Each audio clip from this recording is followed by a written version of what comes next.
That same annoying advertisement has been popping up on his screen for weeks now. Some loud gaming streamer and his sidekick are bragging about a new phone. They claim you can recycle your old trash phone on Spinner for 4,000 yuan. An engineer comes right to your door with on-the-spot payment, but honestly, who cares? It pops up during gaming, food, or science videos. The stupid advertisement just forces itself onto his screen like an annoying ghost. He mutters a quick curse and gets up to grab a cold drink from the fridge. His stomach is completely empty since his food delivery is taking forever. But just as he pops open the soda can, his entire world starts spinning.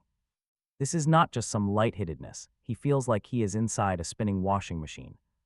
Everything warps around him, and his drink goes flying. An unstoppable gravity pulls him straight down, leaving him screaming in midair. He barely finishes his curse before slamming onto a freezing hard floor with a brutal crash. The impact is so violent, it feels like his tailbone is shattered into pieces. He groans and pushes himself up, realizing his hands are not touching his apartment tiles. Instead, the ground is cold, damp, and smells like fresh dirt in pitch-black darkness. The only light comes from a strange, glowing crystal floating high above him. It shines with a dim, ghostly white light that barely shows his surroundings. He is trapped in a small, rocky cave, measuring about 50 square meters in total. The air is thick with dust and mold, making him wonder if he has been kidnapped. Or maybe he died. He checks his pockets, but his phone, wallet, and keys are gone. Suddenly, a chilling, robotic voice echoes directly inside his head. The voice formally welcomes him to the brutal mind tunnel survival game. It announces that everyone on Earth between 16 and 60 has been brought here. All of their physical illnesses have been completely cured upon arrival. Time on Earth is currently frozen, meaning his loved ones are perfectly safe for now. He just needs to find a way back because his only objective now is to survive. The system explains the rules. Everyone begins with 50 square meters of space. They also get a basic pickaxe with a magical crystal overhead providing oxygen. A fresh tool appears every morning at 8 a.m., but the current one can easily break. If a player breaks their tool, they cannot mine for the rest of the day. Mining the rocky walls will uncover useful supplies, treasure chests, or deadly monsters. With no way out, it is adapt or die. Talk about a brutal start. The mechanical voice quickly fades away, leaving him standing there in total shock. He pinches his thigh hard, and the sharp pain confirms this is not a dream.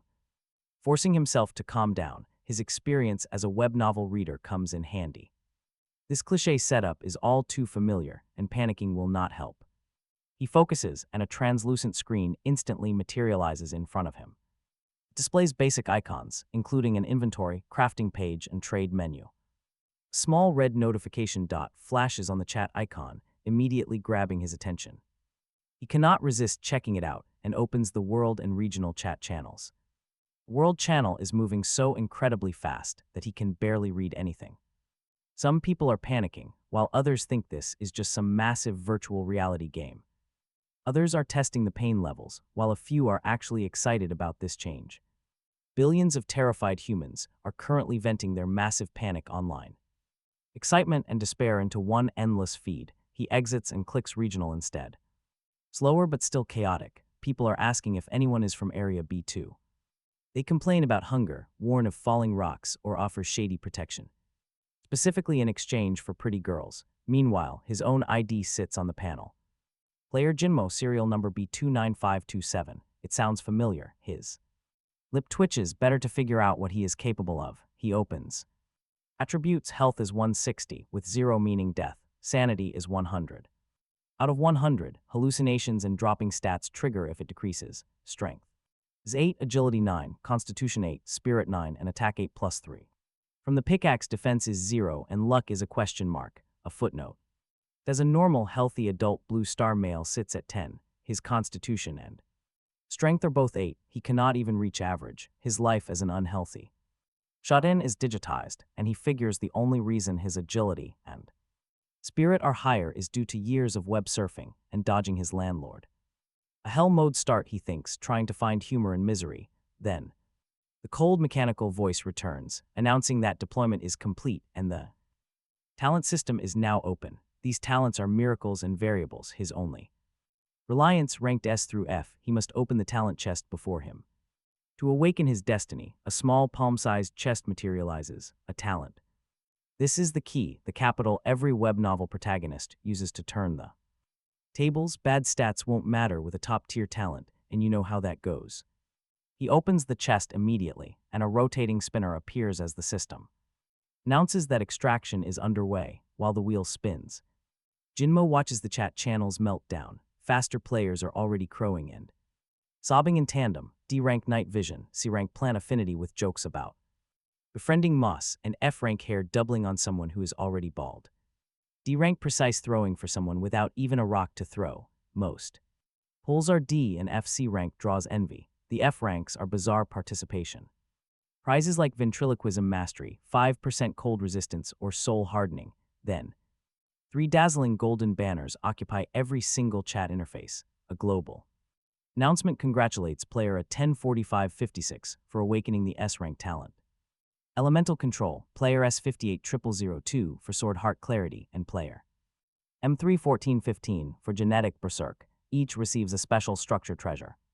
Chest declaring the top 3 S-rank slots filled. The chat erupts, a royal flush right at the start, leaving everyone absolutely green with envy. The gap between players is suddenly wider than the gap. Humans and dogs. He curses his rotating spinner internally, wondering why. It is so slow. The wheel finally lands on the C region, and a plain white beam of light zips into his forehead. The system congratulates him on awakening the C-rank talent recycle. It can salvage tools, structures, equipment, and other items with a small chance to return basic raw materials. If the process fails, the original item is lost. His heart sinks. C-rank junk collecting like dismantling a worn pickaxe for scrap iron and wood, and it might not even succeed. Like scratching a lottery ticket only to read, "Thank you for playing, heaven wants him dead," he thinks. He resigns himself to checking the talent page just to see how pathetic. The moment he opens it, the recycled text glitters. It completely distorts into meaningless garbled code, leaving him wondering if the system is glitching. Then a highly familiar red recycling logo pops up.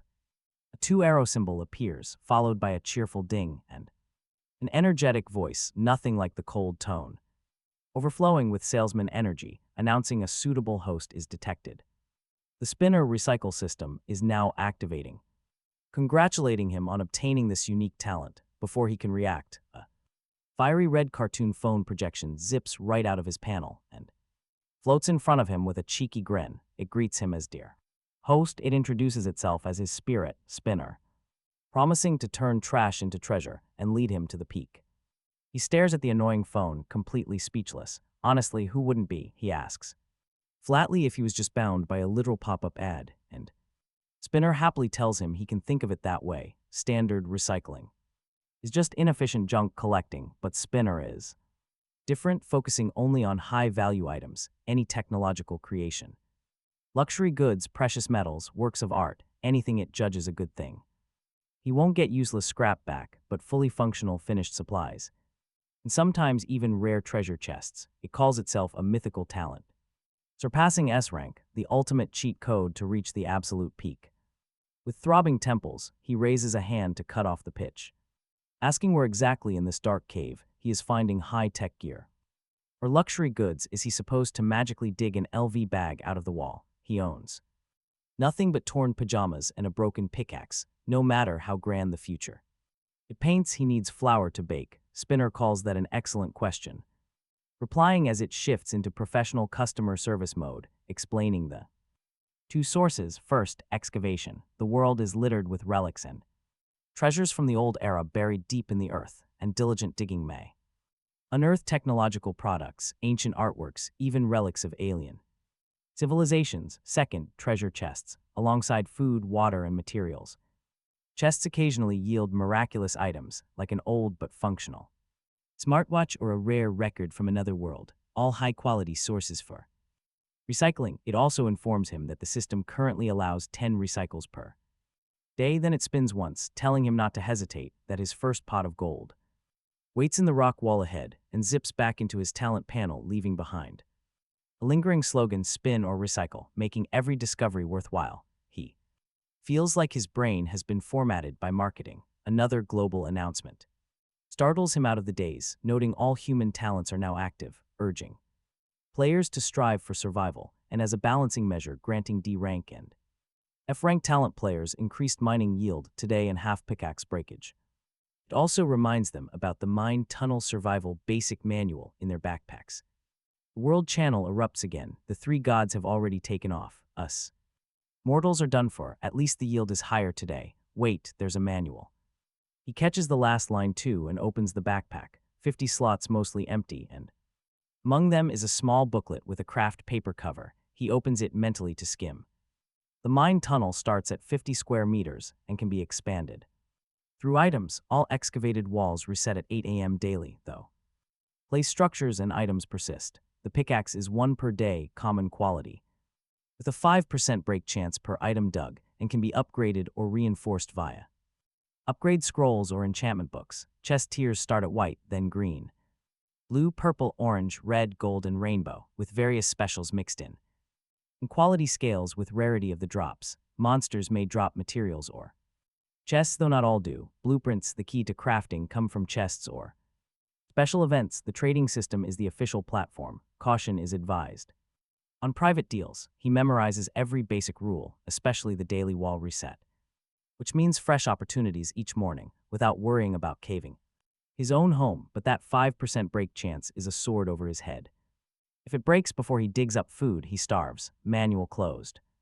Other players' S-rank talents have nothing to do with him. The only things he can rely on are this advertisement come to life system and the cold pickaxe in his hand. He walks to the wall, grips the rough wooden handle with both hands, and the solid sensation transmitted through his fingers finally brings a sliver of calm to his chaotic mind. Forget it, he will just start digging. He adjusts his breathing, aims at a loose-looking section of rock face, and swings with everything he has, bracing for the recoil to numb the webbing between his thumb and forefinger, but pain never comes, not a single bit. A crisp crunch, and the pickaxe slips into the rock like it is cutting tofu.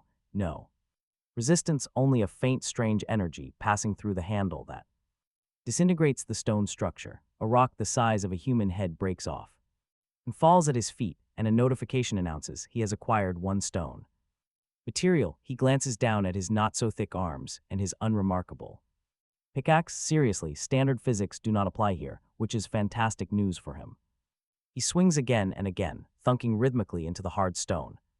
Walls, stone, nothing. Copper ore, nothing. The notifications keep rolling together, and soon a small pile of dusty stone and a piece of metallic ore piles up. It is boring work, but every drop feels like pure adrenaline. While he digs, he keeps half an eye on the regional chat as background noise. Player B2788 screams. He dug up a wild dog charging him. Player B1001 asks if he is still alive. A giant beetle crawled away. Then player B2778 returns, announcing he killed the dog with his tool, but the body vanished, leaving only a damaged dog hide, not even a single scrap of meat. Another player, B2999, gloats about opening a green treasure chest with an excellent axe and roast meat inside, inviting everyone to be jealous. The chat instantly floods with salty tears. Honestly, who can blame them? A green chest is a real prize. He looks at his piles of broken rock and thinks about the massive gap between luck and effort. Gritting his teeth, he swings even faster. Suddenly, the feedback in his hands changes. The tool hits nothing hard. Instead, it meets something soft and entirely wrong. He jumps back, eyes locked on the spot Jinmo just struck. Collapses. Soil crumbles, cracks spreading like a spiderweb. A sharp, ear-piercing screech erupts from the dark crevices. The wall suddenly explodes. A yellowish-brown shape shoots straight at his face like a fast cannonball. His 9 agility points carry him through a clumsy, desperate roll that barely gets him clear. The shadow slams hard into the dirt he just vacated. Dust kicks up around him. Finally, Jinmo sees the hideous creature clearly in the dimness. It is half a meter of bulging muscle, looking like a giant groundhog. Fangs and claws gleam with cold light. Red eyes burn with violence. Text floats up. Digging rat, weakened version, white common grade, beast species. 60 health points, 8 attack, 5 defense, a common, aggressive mine tunnel dweller. Knowing it is the lowest tier calms his nerves just a little bit. Still, 8 attack power will absolutely shred his health if it lands. The beast squeaks and charges again, claws tearing up the dirt fast. In this tiny, cramped space, there is absolutely nowhere left to hide. Running is impossible, he has to fight. He grips his pickaxe tight. Jinmo holds the tool across his chest. As the rat leaps, he twists. He swings the heavy pickaxe at its head with pure, raw instinct. No refined technique, just desperation. Clang, a dull thud echoes like hitting iron. A red -15 pops up. It worked, but no time to celebrate. The violent recoil numbs his arms and sends him stumbling backward, off balance. The rat merely shakes its head, unharmed, and snarls again. His moderate attack power cannot kill it cleanly. The beast lunges for his throat. He dives underneath, giving up on a direct clash, relying on superior agility. It is a deadly game of tag. Jinmo circles the large pile of ore. Keeping the heavy mound of stone between them, the monster is remarkably fast. But its brain is simple. It charges in a straight line every time, allowing Jinmo to use the rough terrain to dodge over and over again. He quickly darts in, stabbing the sharp tip of his pickaxe into its neck. Weakness damage -25. The sharp tip cuts far deeper than before. The beast shrieks horribly, twisting wildly to shake him off, claws flailing. Jinmo refuses to let go, even as the violent thrashing pulls him off balance. His health drops with every slash, -3, -4. Dropping to 145, he roars out in fury, throwing his full weight down. He twists the pickaxe downward, a sharp bone crack, weakness damage -22. The rat stiffens, the light leaves its eyes, its body goes completely limp. A notification confirms the kill. The corpse dissolves into white light. Jinmo collapses onto the ground, his chest heaving, his heart pounding wildly. This initial battle was far more dangerous than he ever could have imagined. Without that crucial agility point, he would have died right here, nothing dropped. His terrible luck holds steady, but wait, look at what is in that dark crater. Right where the rat burst out, a palm-sized rectangular object lies in the dirt. Its black plastic casing reflects a faint, metallic glimmer in the dark. An old PHS phone. To anyone else, it is just worthless junk. But to Jinmo, it is gold. A cheerful voice rings out in his mind. Denounces a high-value recyclable item, an unpowered PHS phone. He issues a mental command, recycle. The system confirms and begins evaluating. Low value, poor technology, but good integrity. The system declares a successful recycle. Success, a phantom assistant, suddenly materializes from the screen. It holds a virtual tray, offering congratulations. 1 loaf of rye bread purified. 500 milliliters of water, a sealed bottle, and bread wrapped in oil paper. It smells of fresh wheat. A white wooden chest appears beside them. Water, food, and a chest. He hasn't eaten a single bite all day. Digging and fighting, that giant rat has left him completely starving. He snatches the bread, ignoring the dirt, and takes a massive bite, the coarse, rough. Sour texture is usually hard to swallow. Now it tastes like heaven. He quickly twists off the cap and gulps the water down in large mouthfuls. The sweet, clean liquid slides down his parched throat, rescuing his body. It feels like he is being pulled back from death. Half the bread is gone. The burning in his stomach finally eases. His gaze drifts back to the white chest. It is the lowest tier, but having something beats having nothing. He prays. Please, no empty jokes, he mutters while tapping open. A soft creak sounds. It feels like a rusty wooden door opening. White light reveals several items inside. He leans in to read. 500 milliliters of water, 2 compressed biscuits, flint. 1 piece of flint, 1 rusted dagger. Plain, meager spoils, but a white chest is a chest. No blueprints, no special items. Not even any dried meat. A true pauper's haul. Forget it, he thinks. Even the smallest scrap is meat. He needs these. He adjusts his mindset fast. In a brutal, hellish start like this, every tiny supply is absolutely priceless. He picks up the water and the 2 biscuits first. Food is real currency. Here, with the bread and water from his system, he knows he won't starve for a couple of days. That puts him ahead of most. The flint is rough. It means fire, warmth, light, and safety. Then he picks up the t-shirt. Terrible quality, 0 special effects. It looks like garbage from some dump. It even has 2 holes, but it beats nothing. His pajamas were ripped during the rat fight, so he pulls the shirt on immediately. Finally, the weapon. A rusted dagger, terrible quality, 1 to 3 attack, 0 effects. The system says it would struggle to cut butter, but it beats fists. He swings it twice, light, short, unthreatening, but if he unearths another monster, he can fight back instead of risking his pickaxe mid-swing. His mood stabilizes. No massive power-ups, but every little item genuinely improves his odds.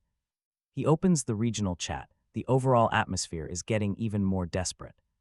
Someone is begging for a single sip of water, offering 20 stones.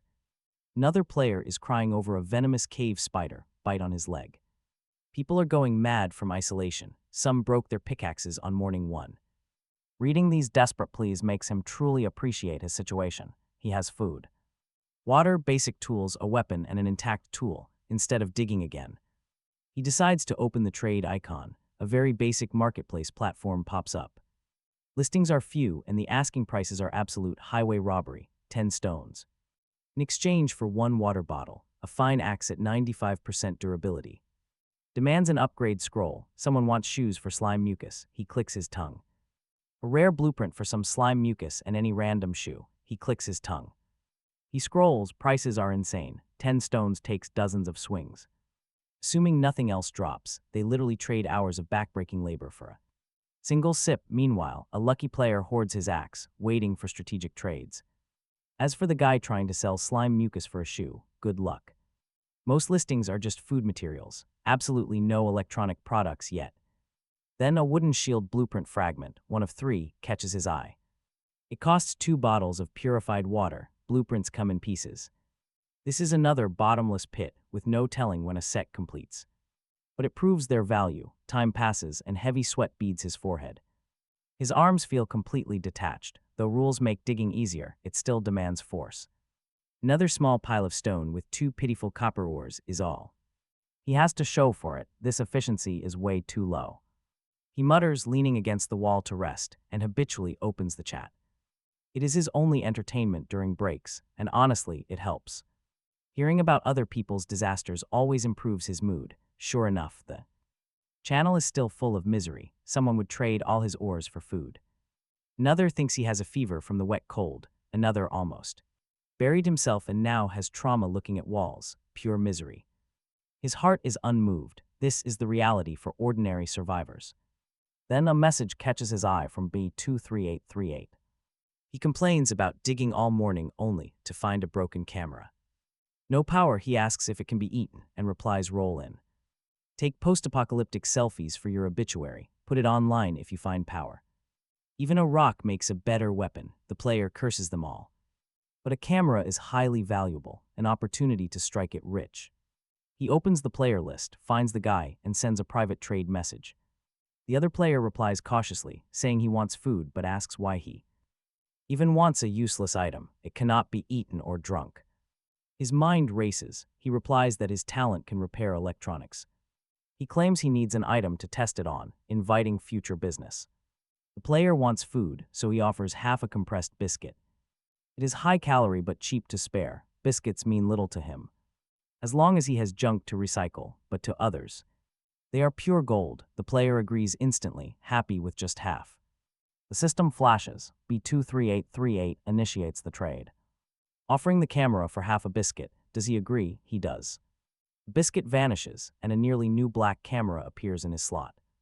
Then a friend request comes through, which he casually accepts. The player gushes, calling him a lifesaver and promising any future junk. Any electronic trash he digs up will go straight to him for food. He replies with a simple no problem, secretly celebrating this absolute steal. A stable supplier just like that. He closes chat and summons Spinner. The cheeky red phantom happily responds, and he points at the camera. He orders her to recycle. Spinner scans the valuable Canon camera. Assessment complete. Value is medium, and technology is standard. He celebrates a perfect recycle with a quick mid-air somersault. A massive virtual screen appears as Spinner announces his incredible rewards. 1 cheeseburger, 2 500ml colas, and a glowing green chest. It sits in a paper box, steam rising with the rich scent of beef and cheese. Ice cold colas sweat next to a faintly glowing wooden chest. He literally starts drooling. His last dry half-loaf of bread was gone long ago. A hot burger and ice-cold cola. This is complete heaven for him. He tears the wrapper open and takes a massive bite. Soft bread, juicy beef. Melted cheese and crispy lettuce explode on his tongue. He is in absolute paradise. He has never tasted anything this good. Next, he chugs half a bottle of cola. Cold bubbles rush down his throat, refreshing his entire body instantly. He nearly groans with sheer pleasure. Every single cell in his body is celebrating. After a loud, satisfied burp, his eyes lock onto the glowing green chest. It rests quietly, emitting a soft green halo that screams high quality. The white chest was decent, but this green one is a whole tier higher. He takes a slow, deep breath to manage his expectations. It might just be better food and water. He tells himself to stay calm. He taps the lid with absolute reverence. Suddenly, a deep hum vibrates through the air. Brilliant emerald light bursts from the cracks, soft but incredibly bright. The reassuring green glow fills the entire dark tunnel before slowly fading. Inside are just a few items, but they look premium compared to before. There is one self-heating military ration and an energy drink. He also finds minor gloves and a simple forging furnace blueprint. Oh man, he can't help but swear out loud when he sees that final item. It is a complete blueprint, not just a fragment. His blood starts pumping. This furnace is his ticket to leaving the Stone Age completely behind. He checks the other loot. The military ration is excellent quality. Pulling the fuse heats it up instantly, satisfying hunger and slowly restoring stamina. A literal lifesaver for survival work. Next is the energy drink. It instantly restores 50% fatigue, allowing him to mine way longer. He can dig another 100 times with this. One sip, total revival. Next are the common miner gloves, which grant +1 strength. They protect his hands from friction, a solid step toward becoming legendary. He pulls them on immediately. The soft leather fits his hands perfectly. With thick knuckle protection, he instantly feels a surge of physical power. His status panel confirms his strength just rose from 8 to 9. Honestly, this single blueprint is about to change his entire survival game. It is green quality with 0 requirements to learn or construct. It unlocks directly in his crafting panel. He just needs stone. Specifically 50 stone, 10 copper ingots, and 10 iron ingots to build it. This is where civilization starts. The description says it smelts raw ores. It also unlocks basic recipes for crafting simple metal tools and weapons. He quickly checks his inventory. He already has over 20 stone mined. Gathering the rest will be easy, and he has raw iron and copper ores. But the blueprint requires refined ingots, meaning he has to smelt them first. Without a furnace, he cannot smelt. It is a vicious cycle. But then he spots a hidden campfire option at the bottom. Crafted with 5 wood and 5 stone, lit with flint. It provides basic warmth, light, and highly inefficient smelting. A primitive backup plan, but the loss of materials is massive. He can smelt here, but the success rate is absolutely terrible. Getting one single ingot out of 12 attempts requires pure luck. Only a proper forging furnace can multiply his gains. He packs up. Once that furnace is built, he will soar. Glancing at the chat, people are still begging for water. Some are starving, even wondering if eating dirt is safe. Meanwhile, get this, he is already starting his own industrial revolution. The feeling is amazing. He grips his pickaxe tight, ready. No more hesitating. The stones in front of him take on new meaning. They are not just cold rock, but the foundations of his future. Now he just needs wood, but the market price is insane. Trading precious food for basic timber is simply not worth the cost. And since everyone is new, nobody has listed any electronic junk yet. He will have to wait for the trading market to mature a bit. Luckily, the guide says digging can yield roots that act as wood. A low chance but worth a shot. He swings his pickaxe. Suddenly, a massive chunk of rock tumbles down. That strength point is real. With wood, a campfire, and some smelting, the furnace will rise. Then metal weapons and tools will finally be within his grasp. Feeling endless energy, he raises the tool and strikes again and again. He can already see mountains of precious copper and iron waiting. An hour of tireless digging passes before a sharp, sudden crack echoes. His hand feels light. Exhaustion hits him like a truck. He freezes as if paused, slowly looking down in complete and utter disbelief. Only a broken wooden handle remains in his hand. The metal tip is gone. It clatters to the ground, kicks up dust, and dissolves into light. A system alert blares. His pickaxe is completely broken. That pickaxe is gone. No more mining until 8 a.m. tomorrow. Stunned just like that, his only production tool is gone. He barely mined 20 items today, yet he hit that 5% breakage rate. Curse this scam game, he growls, gritting his teeth in anger. offering a legendary blueprint only to snatch his tool away immediately. Talk about worst luck ever. It is like winning a $5 million lottery only to be hit by a car immediately. Well, no use crying, he needs a plan. An hour has passed, maybe someone has listed some electronic junk by now. He only used 2 recycle charges today on the phone and camera. 8 charges remain, his ultimate capital for a comeback. If he cannot dig, he will just trade for materials instead. He checks his inventory, keeping all his core building supplies. Food is great, but junk electronics are his real goldmine. He knows what he has plenty of. Cold cola is a luxury too good to waste, self-heating.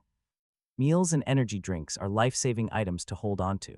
What remains are the basic starter items: half a loaf of rye, 3 bottles of clean water, 1 dry compressed biscuit, and another half. He pulls open the trading platform and types in the search words he actually wants: broken, damaged, unusable junk, and a flood of bizarre listings pops up. A leaking iron bucket looking for any food, a broken wooden stool asking for clean water, and a burned circuit board demanding 25 stones. Unlucky players have been digging up useless electronics out here. To him, this is a scrapyard, built specifically for his needs. His eyes lock onto one post by seller B2. 2222, a broken gold watch asking for any food. He found it. He messages the seller, asking if it is available, getting an instant reply. Eagerly calling him boss, he offers half a compressed biscuit, and the man agrees instantly. 3 times over, initiating the trade. Seconds later, a gold watch with a shattered face and half-broken strap lands in his inventory, without even inspecting it. He orders the system to recycle. Spinner detects a high value item: a damaged gold Rolex with a hint of pure excitement. A Rolex. Even broken, its value dwarfs any phone or camera. This is a high-end luxury item made of precious metal. Recycle, he mutters. The system runs its evaluation. Value: excellent, precious metal content high, tech low, integrity poor. The system declares the salvage successful. Spinner snaps his fingers with style, and a glowing virtual tray materializes, showing off the incoming rewards: 5 iron ingots, 10 copper ingots, 20 pieces of wood, and 1 green treasure chest, plus a special precious metal recycling bonus is triggered. Iron, copper, wood, exactly the basic materials he was struggling to find for his smelting furnace, delivered right to him, and he gets another green chest on top. Talk about turning trash into pure treasure. He fights the urge to open it immediately, storing his resources first, watching the numbers climb for his stone, wood, copper, and iron. Deep sense of safety washes over him. He now has the foundations of industry. 7 recycling attempts remain. No stopping now. Strike while the iron is hot. He reopens the market, his eyes scanning the junk listings like a desperate scavenger searching through a landfill. He spots seller B26119 with a burned circuit board asking for 25 stone. He noticed this guy earlier. 25 stone is ridiculous. You would break your pickaxe before gathering that much. The seller was clearly trying to scam someone, but now he messages the guy, directly offering half a rye bread. Meanwhile, seller B26119 is sighing in his mining tunnel, convinced he is hallucinating. Half a loaf for a tiny circuit board he just randomly dug up. This is basically free food dropping from the sky. He asks if this is real. Yes, hurry up, he replies, and the seller trades instantly. A black, burnt-smelling board lands in his inventory, and he recycles it immediately. Spinner detects a ruined motherboard. Chip processes it and rewards him with 5 copper ore and a white chest. Just a basic white chest. He is not disappointed, simply nodding. Every little scrap counts, and even tiny profits accumulate. After all, cheap electronic junk. He can consistently yield resources, which is all he needs to prove, but trading them I won through private messages is way too slow. If he does this, he goes big, taking a deep breath. He opens the regional channel, drafts a quick message, and posts, "Hi.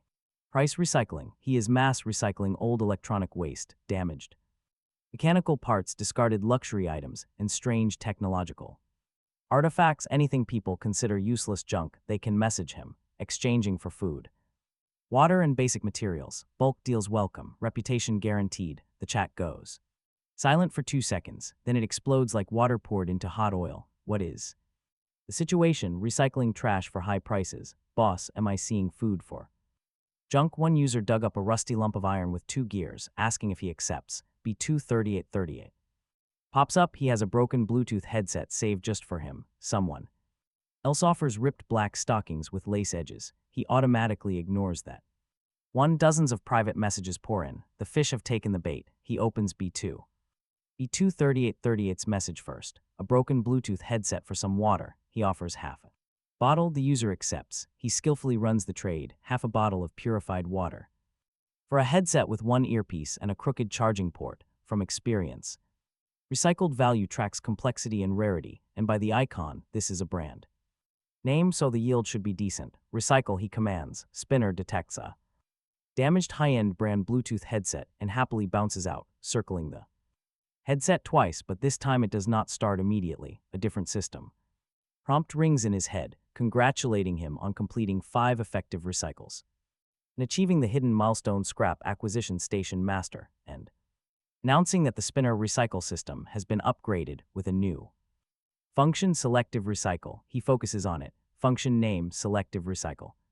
The effect is simple. When recycling a specific item, the system provides 2 reward options based on potential value, and he chooses one. Life is a high stakes gamble. The description reads, play it safe or go all in. The power of choice is now his. Talk about a real step up. Previously, each recycle was entirely a blind box. Now he gets to preview the prize pool, and although it is only one of 2, the operational space and fault tolerance jump dramatically. Just then, Spinner finishes the headset assessment, and 2 trays of different colored light float before him side by side. Because he is activating the function for the first time, the rewards are doubled. Option A is rye bread times 3 and purified water 500 milliliters times 3. Option B is white treasure chest times 3. Option A is stability, 3 loaves, 3 bottles, a solid haul that secures the next few days and gives him more capital to acquire more trash in a virtuous cycle. The safest, rational choice. Option B is the unknown. He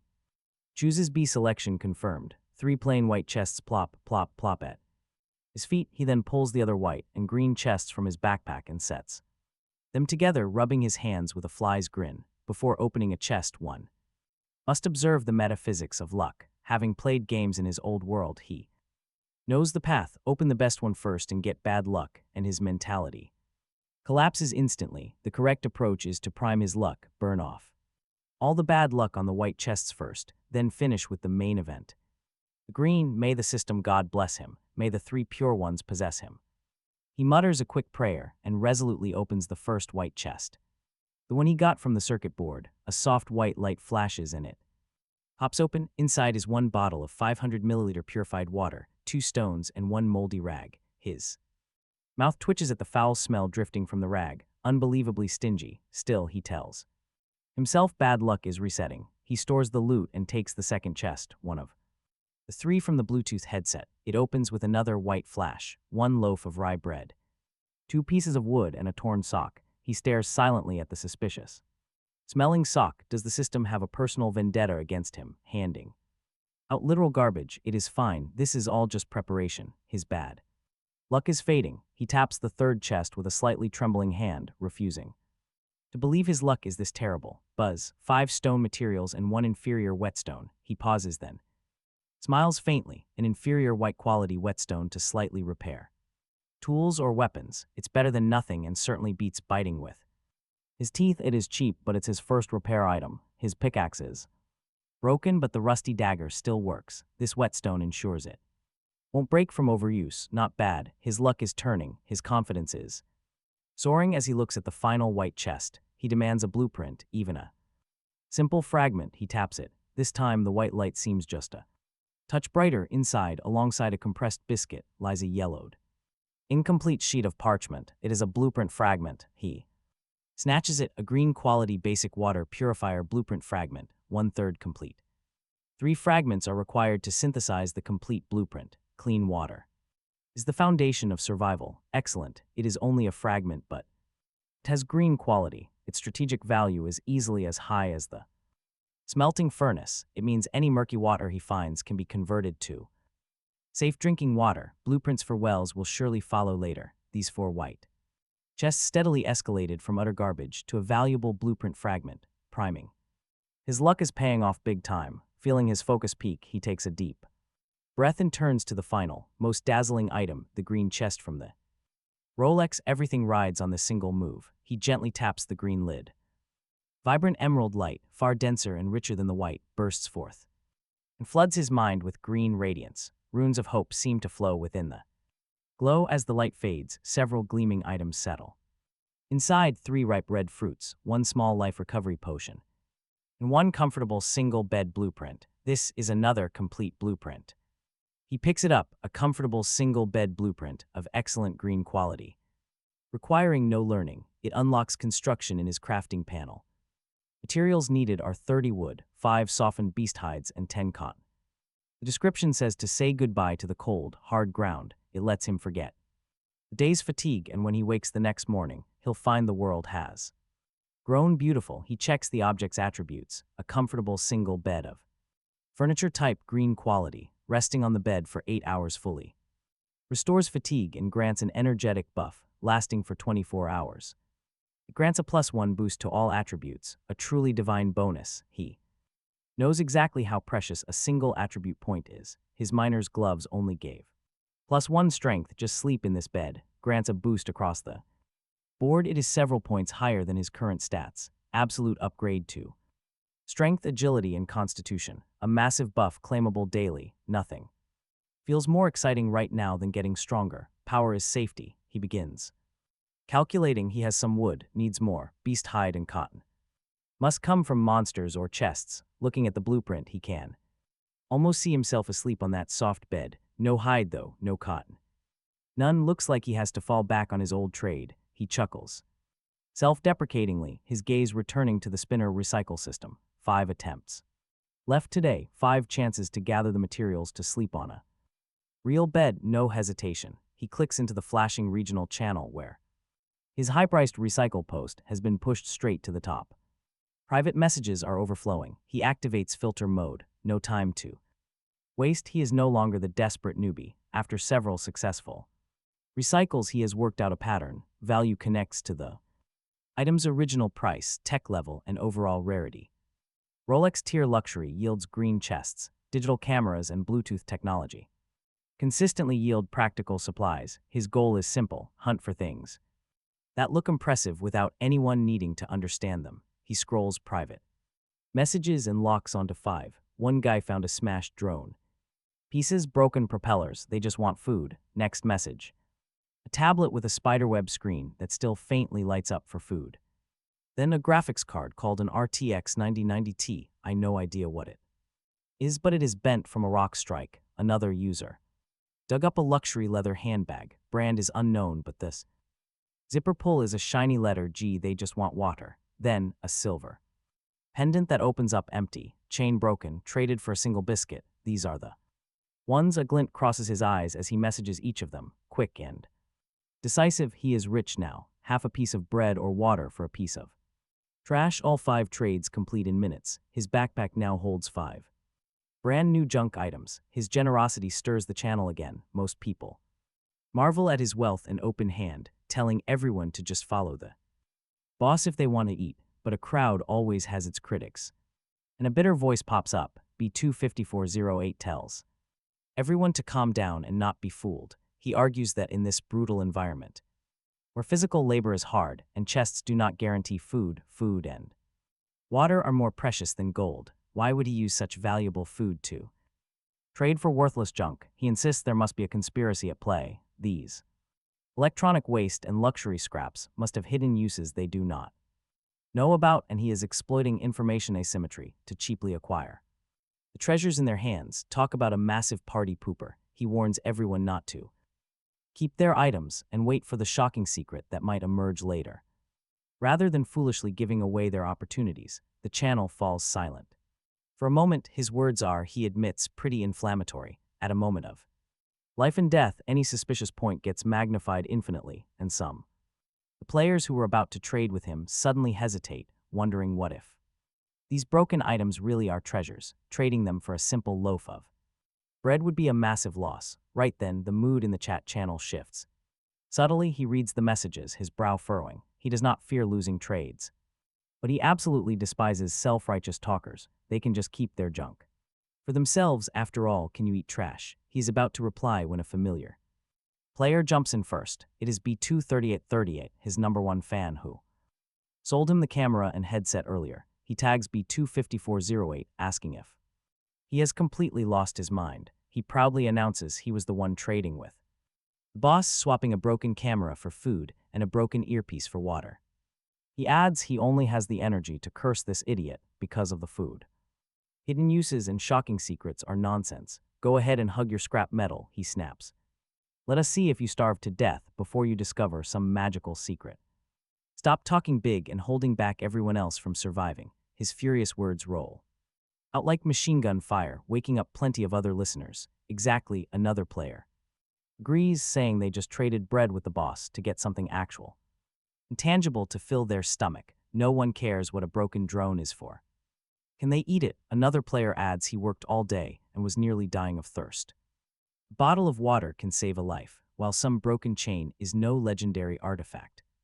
Others tell the troublemaker to get lost, saying he probably dug up nothing useful and is just jealous others are getting food. It is pure sour grapes. Public opinion completely reverses. Players who just finished trading and are now happily eating bread and water become his most loyal supporters when it comes to survival.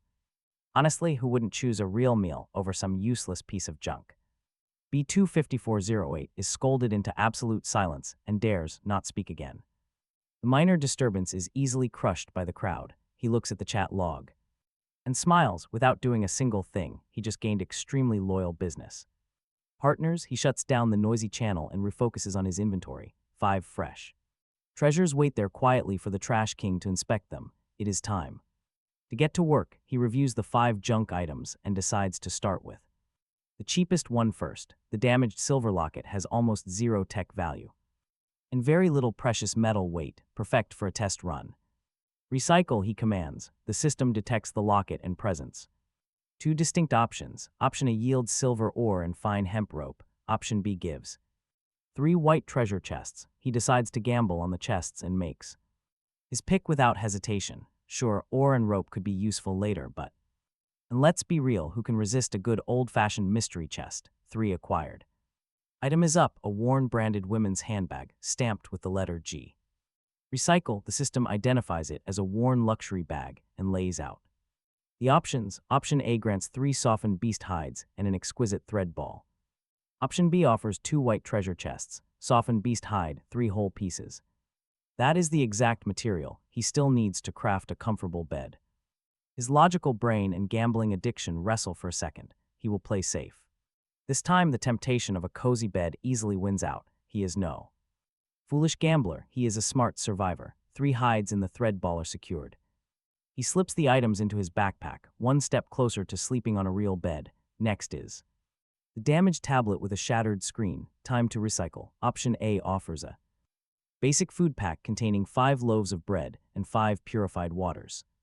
Option B offers 2 white treasure chests. Having just used up some food on trades, he chooses the food pack. 4th is a broken drone, massive, strangely shaped with an LCD screen and a camera. Its design is way beyond blue stars.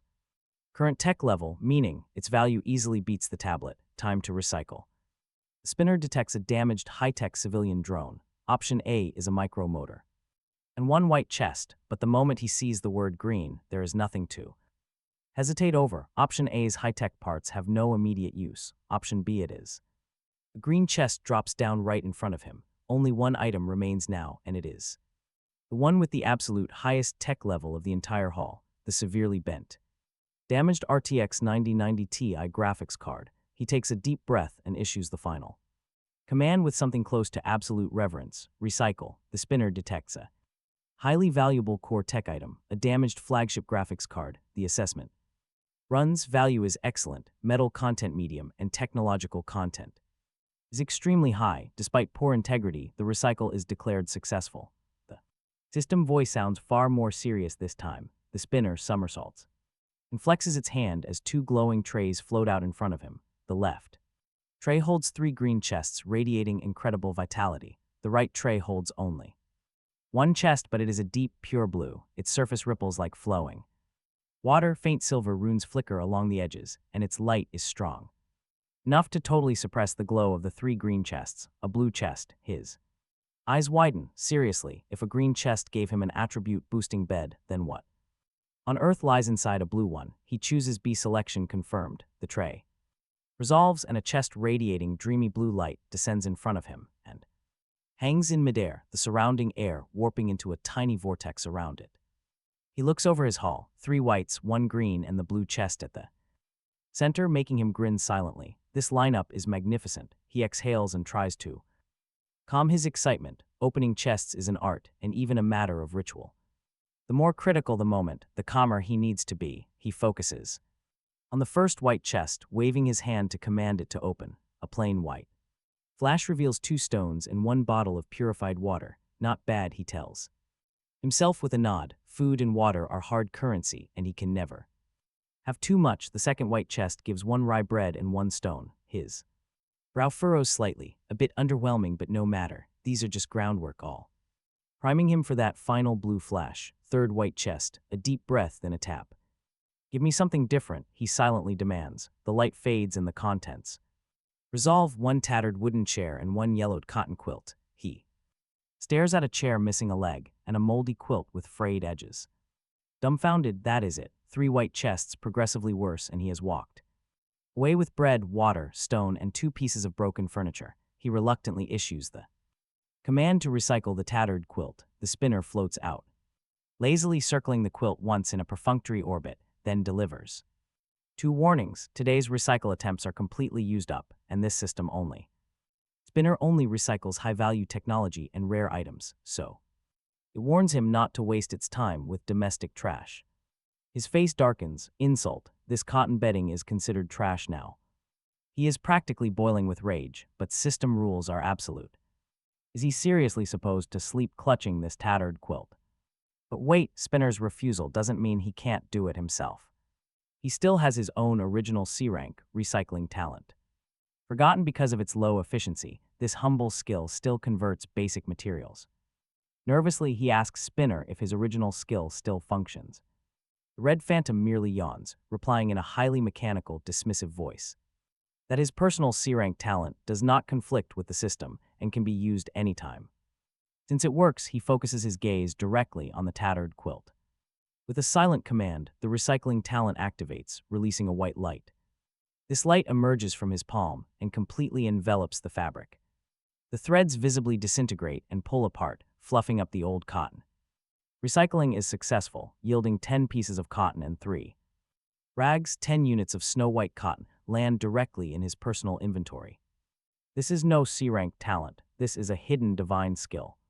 Excited, he turns his gaze to a broken chair to try again. Another successful attempt brings 10 pieces of wood and 5 rusty nails. 2 successful attempts in a row, even though the skill is chance-based. A comfortable bed requires 30 wood, 5 beast hides, and 10 cotton. With the extra wood from the chair, he now has exactly 30 wood. With 3 hides on hand, he needs just 2 more. His gloom completely vanishes. Soon he can say goodbye to sleeping on the ground. Later, he will search the trading platform for those last 2 hides. A potential disaster, completely saved by his own cleverness.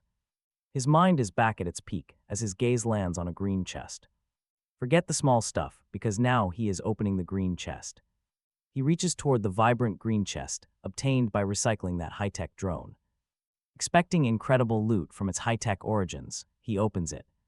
An intense emerald blaze, far brighter than the white light, suddenly erupts. A brilliant flash of green vitality makes him hold his breath. As the light recedes, several glowing items appear in front of him. There are no blueprints, but instead, a sleek wooden hunting bow and arrows. A ranged weapon with sharp blades attached to both ends of the bow. This is a massive upgrade over his rusty dagger with low damage. That old dagger was a toothpick, but now he has a real bow. In a pinch, those blades can double for close-range combat. Pulling the heavy weapon out, he feels its solid, polished body. It is wrapped securely with tough, unknown animal sinew. The blades at both ends emit a bone-chilling glint that commands respect. Checking its green-grade attributes, he finds a fine-bladed longbow. It has solid attack stats, a 50-meter range, and an accuracy bonus. The description calls it a highly reliable, well-crafted green-tier hunting bow. A great companion for keeping distance in mine tunnels, complete with close-quarters blades. He needs to treat it with care. With 15 to 25 attack, it completely crushes his old dagger. One arrow could easily punch straight through a wild dog. The arrows themselves are straight-shafted with gleaming metal heads and neat fletching. Professional kit, 50 of them in total, plenty for a good while. In his excitement, he mimics a movie sharpshooter, bow in left hand, arrow knocked in his right, striking what he thinks is a cool pose, aiming at the far wall, eager to feel the power of this divine bow. He inhales and begins drawing, but his face quickly flushes. The string and limbs feel like heavy steel rebar. Pulling with everything he has, he can only manage slightly past halfway. His arms tremble, beads of sweat popping on his forehead. His supposedly cool pose turns comical. Movie protagonists effortlessly pulling mighty bows is all a lie. He lets the string slip, panting heavily. His strength panel, even with the gloves bonus, still caps at 9. It is decent for a normal person, but not enough for this fine longbow. He tries a different grip, holding the bow like a polearm, using the limb blades as cutting edges. The system confirms the attack value does not drop. Good to know. To use this bow properly, he needs to improve his physique, which only hardens his resolve to build that bet immediately for the all-attribute buff. If strength hits 10, he might finally draw this thing, but he still needs 2 more softened beast hides. He stows the bow and arrows, turning his attention to the blue chest floating silently in midair. The white and green ones are already open. All the luck must be concentrated here now. He wants to see what kind of miracle a blue chest can bring. We are just as curious. The final draw has arrived. He stares at the glowing blue chest, which he got off that flagship graphics card. It is the highest grade chest he has ever seen. He needs to calm down and maintain a proper sense of ritual. Taking a deep breath, he pulls out half a bottle of precious purified water, imitating the ancients. Fasting and bathing, he meticulously washes his hands. Then he takes out the survival manual and bows 3 times to the goddess of luck depicted inside. Only after all that preparation does his focus feel peaked. All the groundwork, all the waiting was for this moment. A devout, slightly unhinged grin crosses his face, and he slams his palm down onto the blue chest with everything he has, urging it to open. A loud boom echoes. A blue tide of light surges out of the chest, and the entire tunnel is dyed deep azure. The air fills with mysterious energy, while the rock patterns on the walls transform into flowing runes under the glow. He is nearly blinded, feeling an ineffable, supreme aura emanating from the chest. When the light finally fades, he leans in eagerly and looks inside. The chest is empty. There are no supplies, no exaggerated weapons, no blueprints. Humming with wisdom, only a single card, a card made of blue crystal with intricate silver patterns inlaid along its edges, and a blurry human figure engraved in its center, suspended quietly in the middle of the chest. Card, just a card. He is stunned, his mind filled with questions. All that fuss just for a card. He takes it out. It is cool to the touch, yet feels slightly warm and smooth. It is a special talent summon card of unknown quality, described as a tool where knowledge is power and talent is its vessel, telling him to draw a card to see which hero destiny binds him to. A talent summon card. What is this? He flips the Mind World Basic Survival Manual open and scans. Right on the last page, in a hastily written appendix titled The Legend of the European Emperor, he finds the entry, the special talent summon card, one of the rarest treasures in the entire mind world. The holder can summon powerful beings from different times and dimensions to assist them. Below are some incredible examples in deliberately exaggerated font. The god of war Guan Yu, 1 man and 1 blade, flattening countless demonic beasts. The legendary strategist Zhuge Liang, planning inside his tent and winning battles 1,000 li away, and one lucky individual who summoned a scientific genius named Tony Stark, who hand-forged an Iron Man suit inside a mine tunnel and rampaged without restraint. Summoned talents can be continuously upgraded for even better performance. Guan Yu, Zhuge Liang, Iron Man. You can already see where his mind is going. This is hiring a power leveler. Images flash through his mind. An unrivaled fierce general flattening wild dogs and slimes, treasure chests plundered wholesale, a super scientist skipping past basic smelting furnaces and water purifiers, building energy weapons.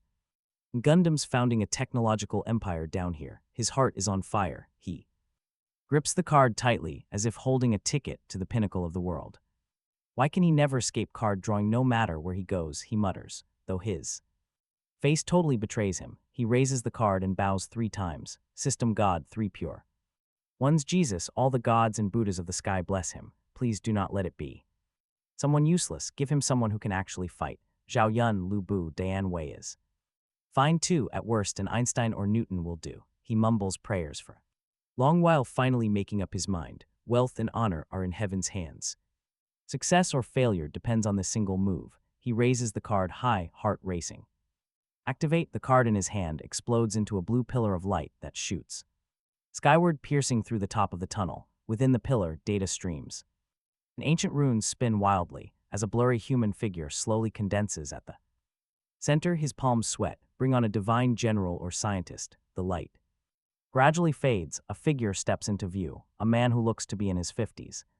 Slightly overweight with a kind smile, wearing a white chef's uniform that's somewhat old but spotlessly clean, and a tall chef's hat. In his hands, no legendary green dragon crescent blade, no futuristic laser gun, only a stainless steel ladle polished to a brilliant shine. The man looks at his stunned face, reveals a very professional, highly enthusiastic smile, bows slightly, and introduces himself. He greets his new boss as Daehee, a cook, and asks where the kitchen is, asking what he wants to eat tonight. He even personally recommends his specialty braised pork, fatty but not greasy, melting in the mouth. His mouth slowly falls open. The excitement on his face completely freezes. A cook, he used an ultra high-tech flagship graphics card, recycled a blue chest, opened a 1 in a million card, and it actually summoned him a cook. Countless mythical beasts stampede through his head, completely crushing his grand ambitions. What can a cook even do in a mine tunnel where resources are scarce and dangers lurk everywhere? Bash a goblin's skull with a ladle, turn monsters into a Manchu Han. Imperial feast. Daehee notices his totally petrified expression as a hint of confusion joins his kind smile, and he asks cautiously whether he is all right. He asks if there is a kitchen or just ingredients, suggesting a soothing, brain-nourishing clear soup first, since the hero's complexion looks pretty rough. Soothing brain soup. What he actually needs is a fast-acting heart saver pill. His blood pressure is spiking, and a mouthful of blood is practically stuck in his throat. But wait, this is a super rare summoning card. No matter how much the system wants to screw him over, it wouldn't use an item of this tier for a complete waste. This cook must have hidden attributes he doesn't know about. A spark of hope flares up. He silently commands a status check, and a pale blue panel, visible only to him, unfolds beside Diha. Name Diha, race human, occupation god.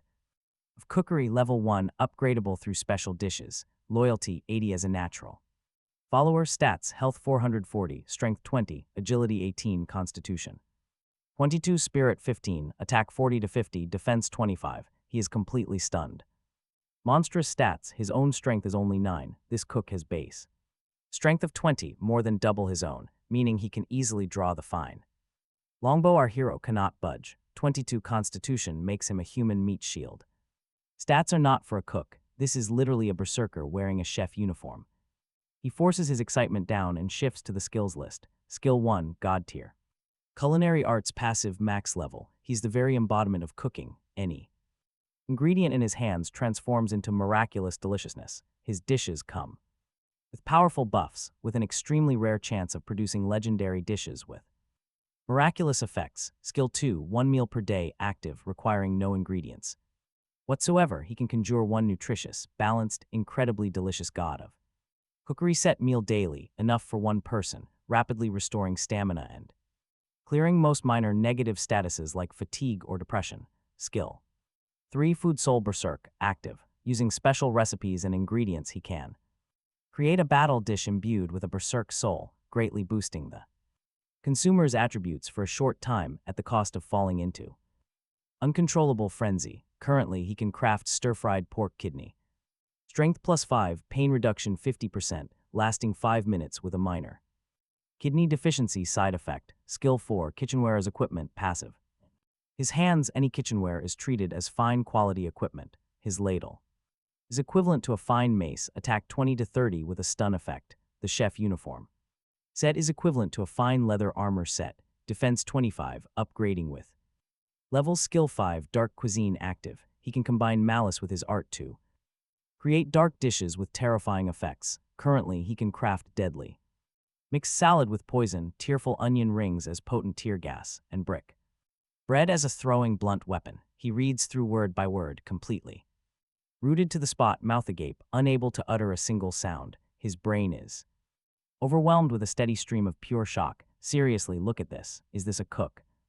This is a tactical level weapon combining healing, buffs, debuffs, and crowd control with area of effect damage. God-tier culinary arts in one meal per. They completely solve their team's logistics and sustainability issues. Food soul. Berserk is a total trump card for desperate moments. Kitchenware as equipment is even more outrageous. This man fights as a warrior whose ladle rivals longbow for raw attack power, and dark cuisine makes him practically a talk about a bioweapon master. Dian Wei and Iron Man, complete weaklings next to Master Deja. This is the true divine general, the ultimate key to survival. In the mine tunnel, he looks at Deja, who still waits kindly for his command, and his gaze shifts entirely. It is the look reserved for an unparalleled treasure. All disappointment and anger vanish. He calls out to Master Deja, voice trembling as he rushes to grab the hand holding the ladle. A kitchen, we will build one immediately. He asks what materials the master needs and what they are eating. Tonight, braised pork, a huge serving. Deja's kind smile in his eyes is like an angel's pure radiance. Don't worry, he promises, patting his chest. Kitchen must be built. He will make the best one right away, though he does not even have a house yet, boasting now and worrying later. Deja appreciates the enthusiasm, chuckling that it does not need to be anything fancy, just a basic stove will do, because where there is fire, miracles can be made. A stove is no problem. He springs into action without another word, opening his backpack and piling the gathered stone material on the ground into a small hill of dozens of pieces. Deja walks around the pile twice with hands behind his back like a foreman, gesturing at the ground with his professional ladle. He directs him to build it higher here, leave a vent, and keep the top flat.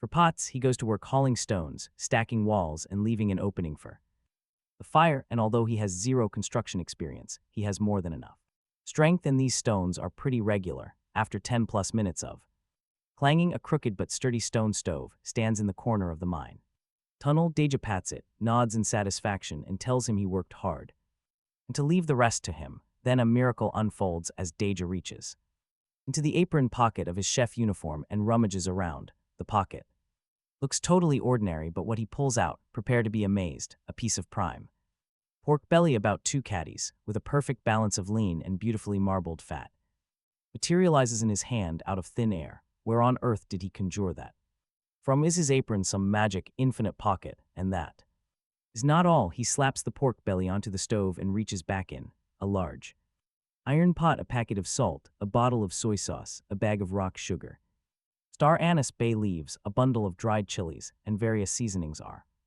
pulled out one by one and lined up neatly beside the stove. He is utterly dumbfounded, finally understanding the true value of one meal a day. This is not cooking, this is literally creating something from nothing. Deja does not notice his rustic stare. Ladle out, clang, clang, clang. He chops the meat into uniform pieces, striking flint to ignite the fuel in the stove. Flames rise, lighting his face. The pork goes in.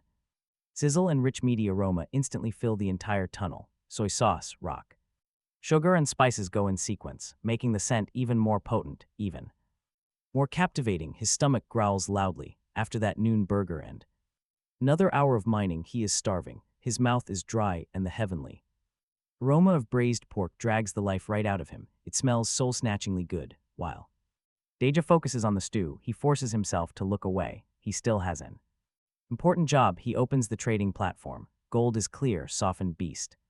2 more hides for the upgraded bed. Plenty of listings, but prices are high, mostly demanding water or several portions of bread. He hesitates for a second, then posts on the regional chat.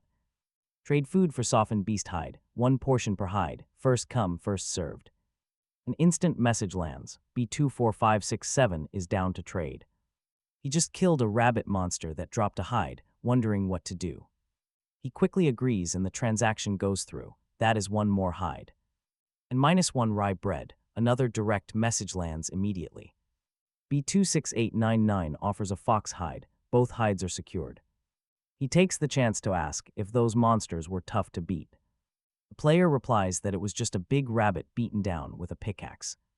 The other says the fox was fast but fragile, easily cornered and finished. He gets it, day one monsters are not actually that tough. They are mostly beast types, giving players a much-needed grace period. He checks the chat. The player counter reads 9,999. No deaths yet, a total miracle, but he still cannot relax just yet. He remains on high alert. It is time to start crafting. He opens the comfortable bed blueprint, watching the material counts turn green. 30 wood, 5 hides, and 10 cotton. It is finally time. He hits craft. A soft gold light rises as all his materials vanish. And out of the fading glow, a comfortable single bed slowly takes shape. A sturdy wooden frame with a thick white mattress and a smooth leather sheet. It is finished. He inspects the newly crafted green quality bed. Sleeping on it grants a massive boost, raising all attributes by 1. It also rapidly recovers stamina and spirit while he rests. A perfect piece of furniture to forget his worries and sweeten his dreams. Just looking at it makes all the exhausting fatigue from today melt away. He wants to crash immediately, but then he spots Diha busy at the stove. A realization hits him. Where exactly is the legendary master chef going to sleep?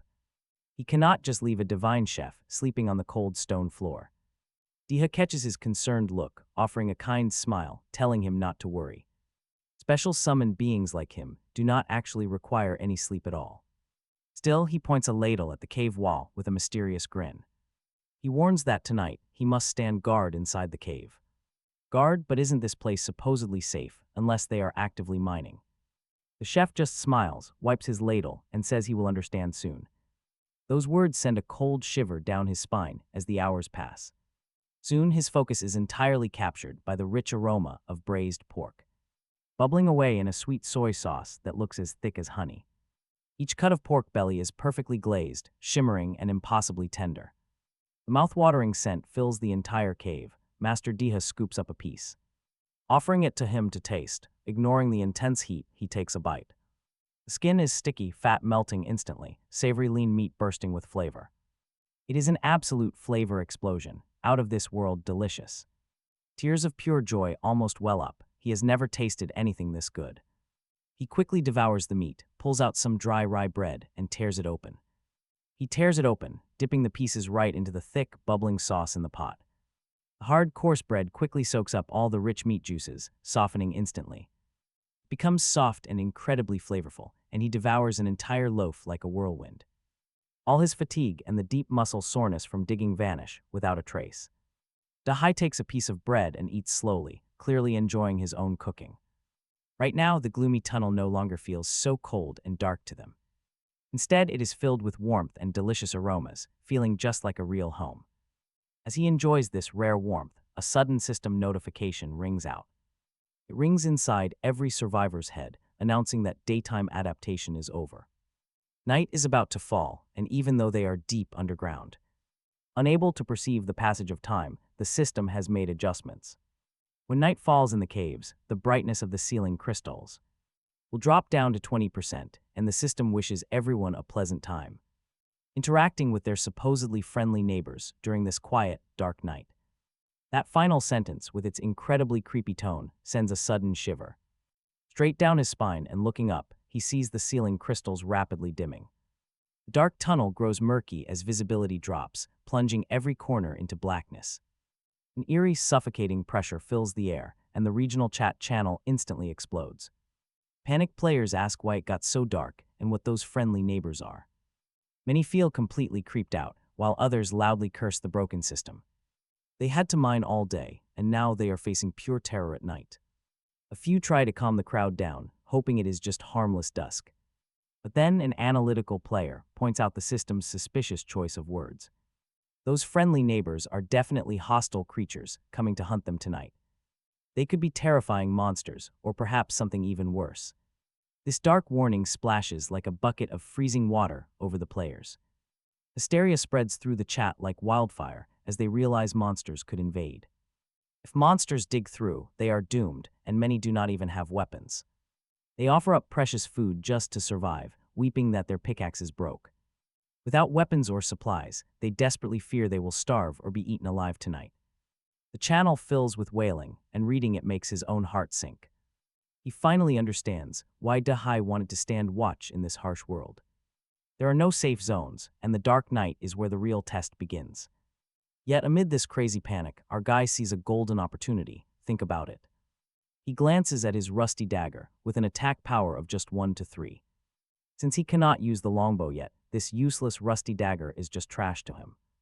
But to unarmed, terrified players, it is a lifeline. He opens the trade platform. He lists the dagger, but instead of demanding food, he asks for a bed. He requests a comfortable reclining chair or sofa, so Dahai can rest tonight. He cannot let his loyal companion stand all night. The request seems strange. It looks absolutely ridiculous, but the deal goes through in the next second. He successfully acquires one comfortable reclining chair from the trade. Trading a weak weapon for furniture is a win, as good rest is crucial. The slightly old chair is pulled out, placed by the stove, and offered up. He tells his tired companion to rest, and Dahai just stares back blankly. He nods from his chair, a warmth in his eyes, thanking his boss. Diha's loyalty jumps by 5, a huge, unexpected gain. With that boost, he finally feels a little more at ease as he sits on the bed. Diha leans back in his chair, neither speaks, quietly waiting for the unknown. Darkness swallows the tunnel, only the hearth flickers. It provides the last bit of heat. Soon, his eyelids grow incredibly heavy. He is just about to fall asleep when a strange, extremely faint scratching sound echoes. It sounds like fingernails scraping against rock, coming from right behind the left wall. The dull rustling scrapes at his nerves, quiet but clear. His scalp tingles. It is finally here. That friendly neighbor the system mentioned is about to pay them a visit. He leaps off the bed, hastily pulling on a pair of heavy miner gloves. He grips his fine longbow with attack 25 in his other hand. He cannot draw it yet. Still, holding it gives him some comfort. "Do not panic, boss," a steady voice says. Diha has quietly stood up from his chair, looking completely calm and collected. It is as if the terrifying noise is just a boiling kettle in the kitchen. He holds his gleaming ladle in one hand, even smoothing his tall chef hat. His posture is relaxed. Suddenly, loud cracks echo. The rock wall begins to crumble. He stares in horror as cracks spread fast. Dust and stones trickle down. Something is forcing its way out. With a dry throat, he calls to Diha. "Small potatoes," Diha replies calmly, stepping forward to shield his boss from danger. He readies his stance. Boom, the wall explodes. Stones spray everywhere and thick smoke fills the air as a massive creature emerges. It crawls sideways through the shattered opening, its dark red body looking heavily armored. Its rock-hard carapace reflects a cold metallic sheen. 8 legs support it. It spans over a meter wide. Worst of all, 2 giant pincer-like claws are raised high, looking like heavy industrial shears. It is a giant crab bigger than a dinner table. Suddenly, status info appears. Weaken rock-shell pincer crab, green elite beast with health 300. Attack 20, defense 15, a mutated deep mine monster. It has a shell hard as rock and pincers that can snap steel. The beast hisses like escaping steam, locking its tiny eyes onto them. It charges aggressively on 8 legs. Its speed is slow, but the sheer weight of it is completely overwhelming. He instinctively steps back 2 paces, nearly tripping over his own feet. Is this the friendly neighbor the system promised? This looks like an execution. The massive pincer is about to clamp down, at this exact critical moment. A white figure flashes. Diha steps up. He lunges toward the crab, swinging his ladle in a swift, whistling arc. It smashes down hard on the fastest leg. Clang, damage dealt -60. Loud ringing echoes like a hammer hitting iron. Sparks fly and the giant leg takes a heavy, visible dent. The crab shrieks. Its aggressive charge stalls instantly. It worked. He breathes a sigh of relief. Diha's legendary ladle is truly a divine weapon. The crab completely abandons him.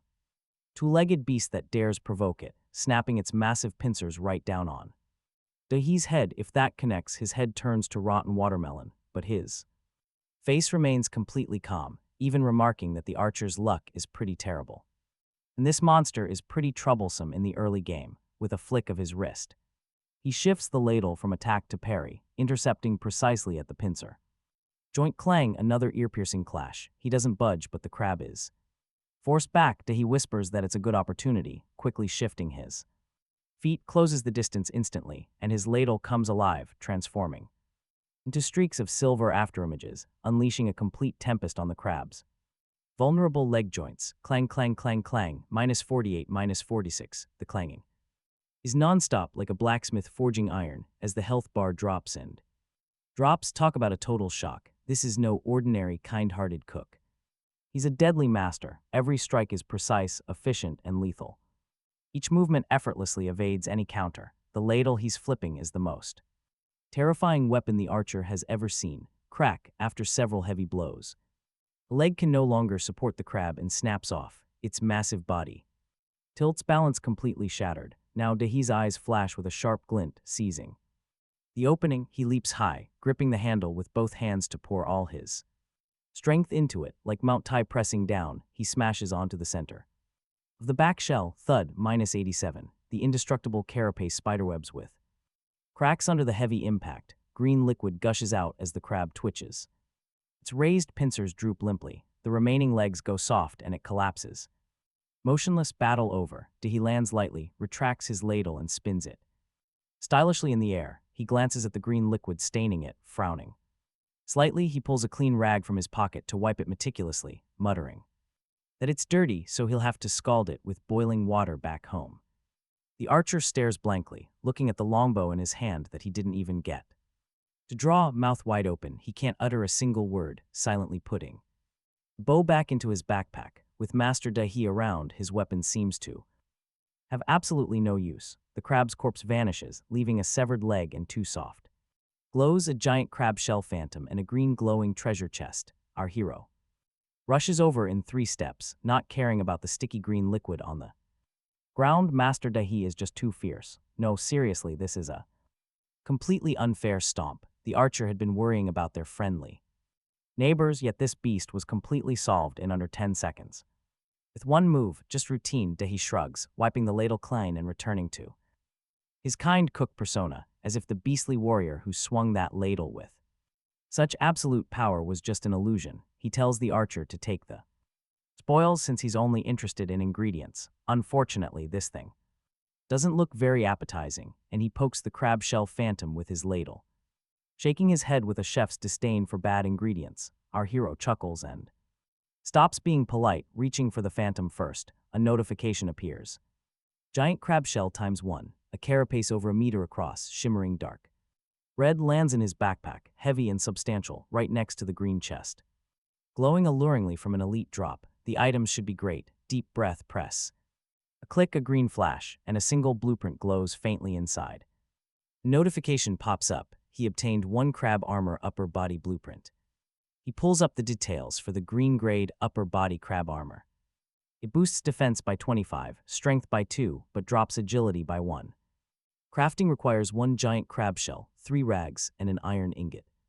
Crafting requires 1 iron ingot, can be made manually without any workbench. It is made from the hardest giant crab shell, clumsy but highly protective.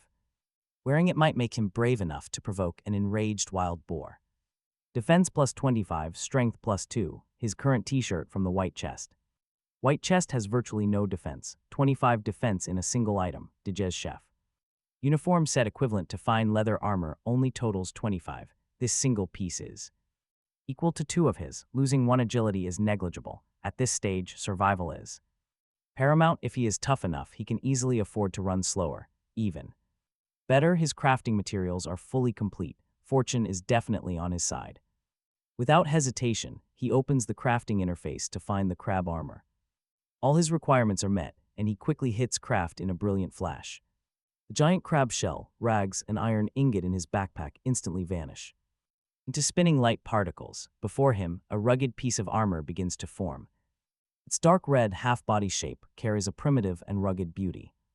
It retains the natural curve and solid texture of the crab shell, edges polished.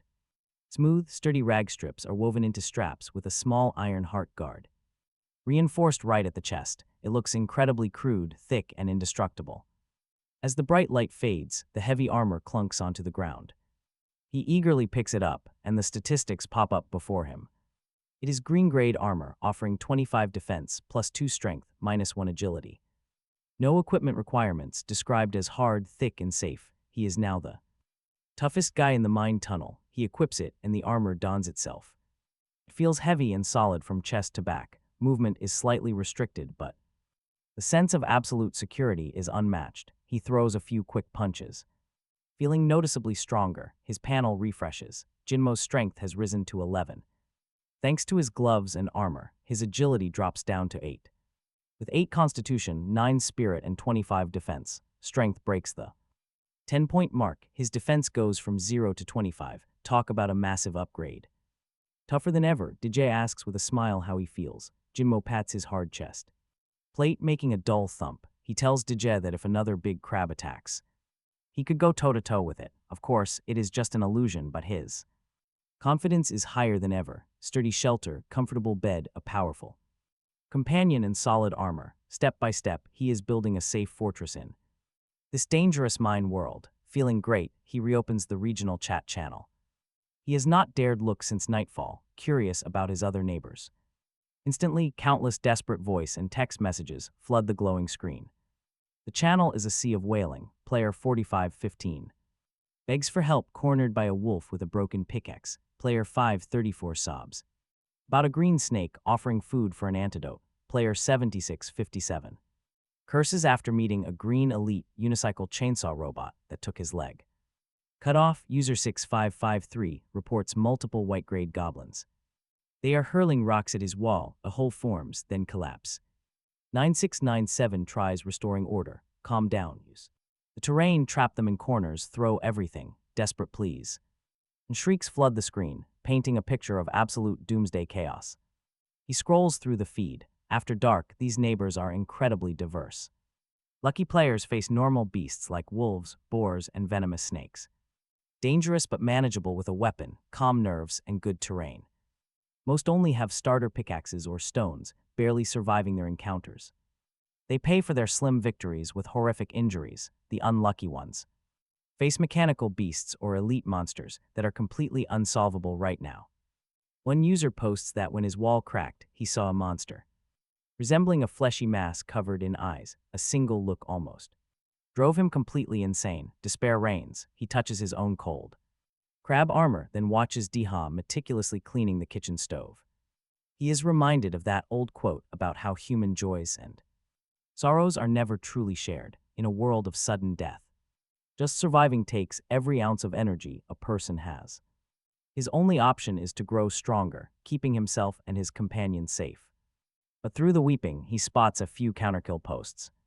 User 5454 beats a skinny-board creature to death, landing a wooden spear and becoming a properly armed survivor.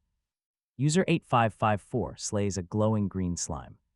The green chest yields a healing potion. Huge profit. User 999 boasts of trapping a green-grade cave spider. It dropped fine leather armor with plus 15 defense. Unrivaled, he glances at his plus 25 crab armor, grateful for Diha. Then his eyes catch the population, 9,120 left. Before night, everyone was alive, in less than an hour. Nearly 900 people are gone forever. The global toll must be staggering. The numbers keep ticking down. 9119. 18, then 15. Every single tick means a real person died alone in the dark.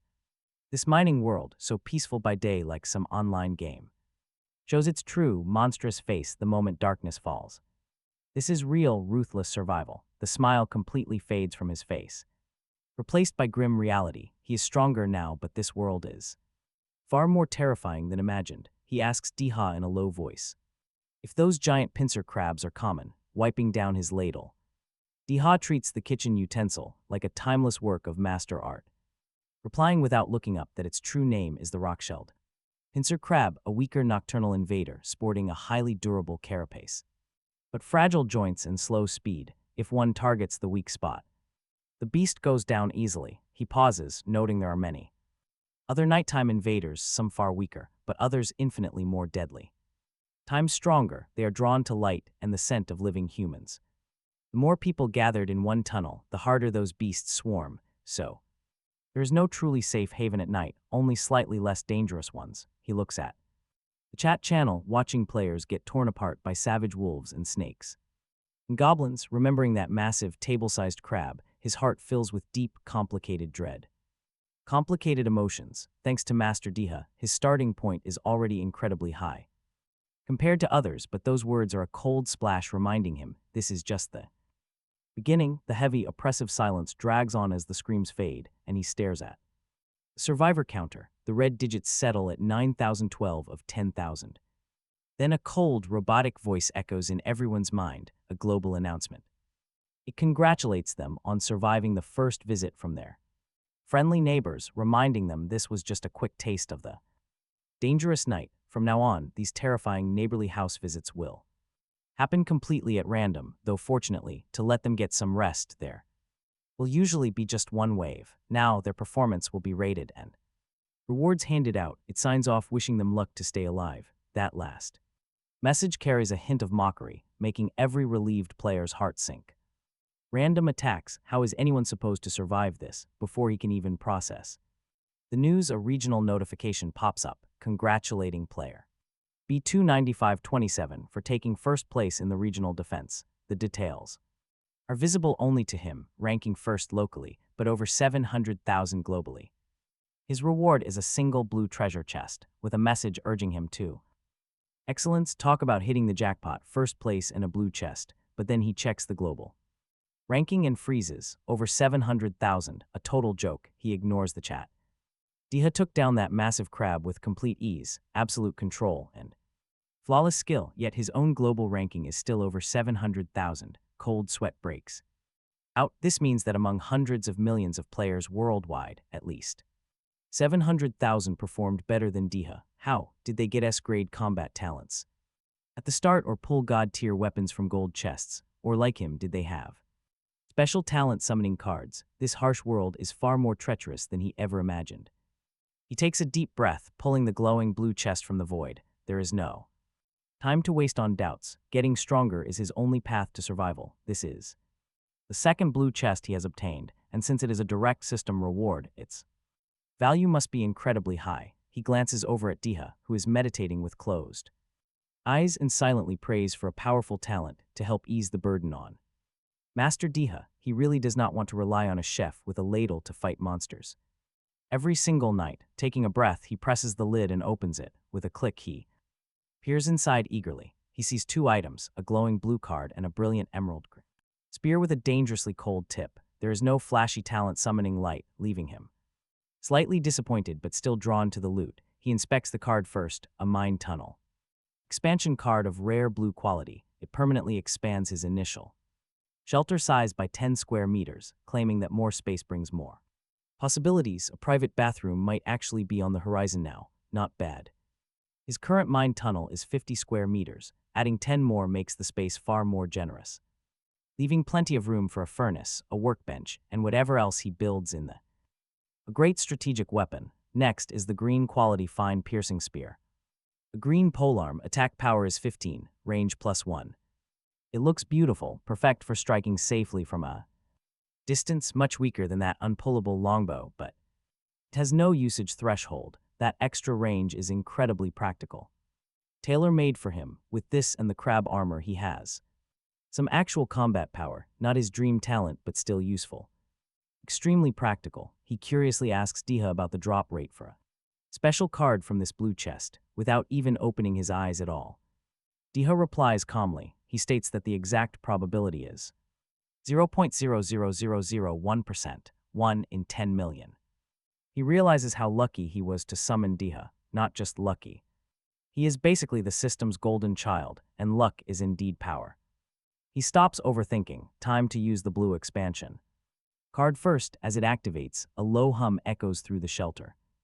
An invisible force pushes the walls outward, and the space visibly expands. Growing his territory feels incredibly satisfying.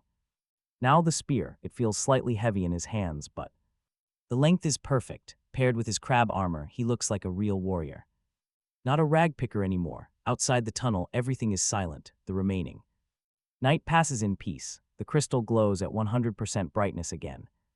A new day begins. The system refreshes his standard pickaxe and resets the broken walls. Even the hole from the crab mysteriously heals itself as if time flowed backward. He is ready. A new day, a fresh start. He stretches, his joints cracking. Diha is already at the stove cooking, such a comforting sight. He opens the trading platform. The market has completely shifted overnight. Yesterday, nobody wanted a simple wooden spear at all. Now they cost 10 portions of food and are completely sold out. Basic healing potions are listed for an absurd 100 portions. Anything that can help someone survive has skyrocketed in value. Meanwhile, food and water prices have actually dropped. The reason is brutally simple. The nearly 1,000 dead survivors do not eat. Those left alive will pay any price to make it through tonight. And other people's crises, well, those are his golden business opportunities. He smiles. He will keep his spear, but this market shift is a goldmine. He grabs his new pickaxe and tells Diha it is time to eat. They have a lot of work to do today. Diha is quick. He skips the dry rations. Instead, he uses the leftover crab meat.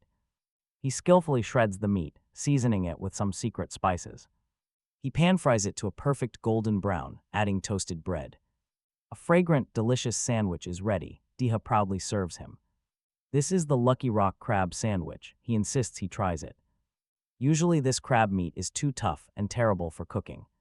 But his special preparation method should bring his master a little extra luck. He takes a big bite, crispy outside, tender inside, juices exploding in his mouth. His eyes narrow happily. A new system prompt suddenly pops up. He has consumed the special Lucky Crab leg meat sandwich, and for the next 4 hours, his luck is boosted by 1.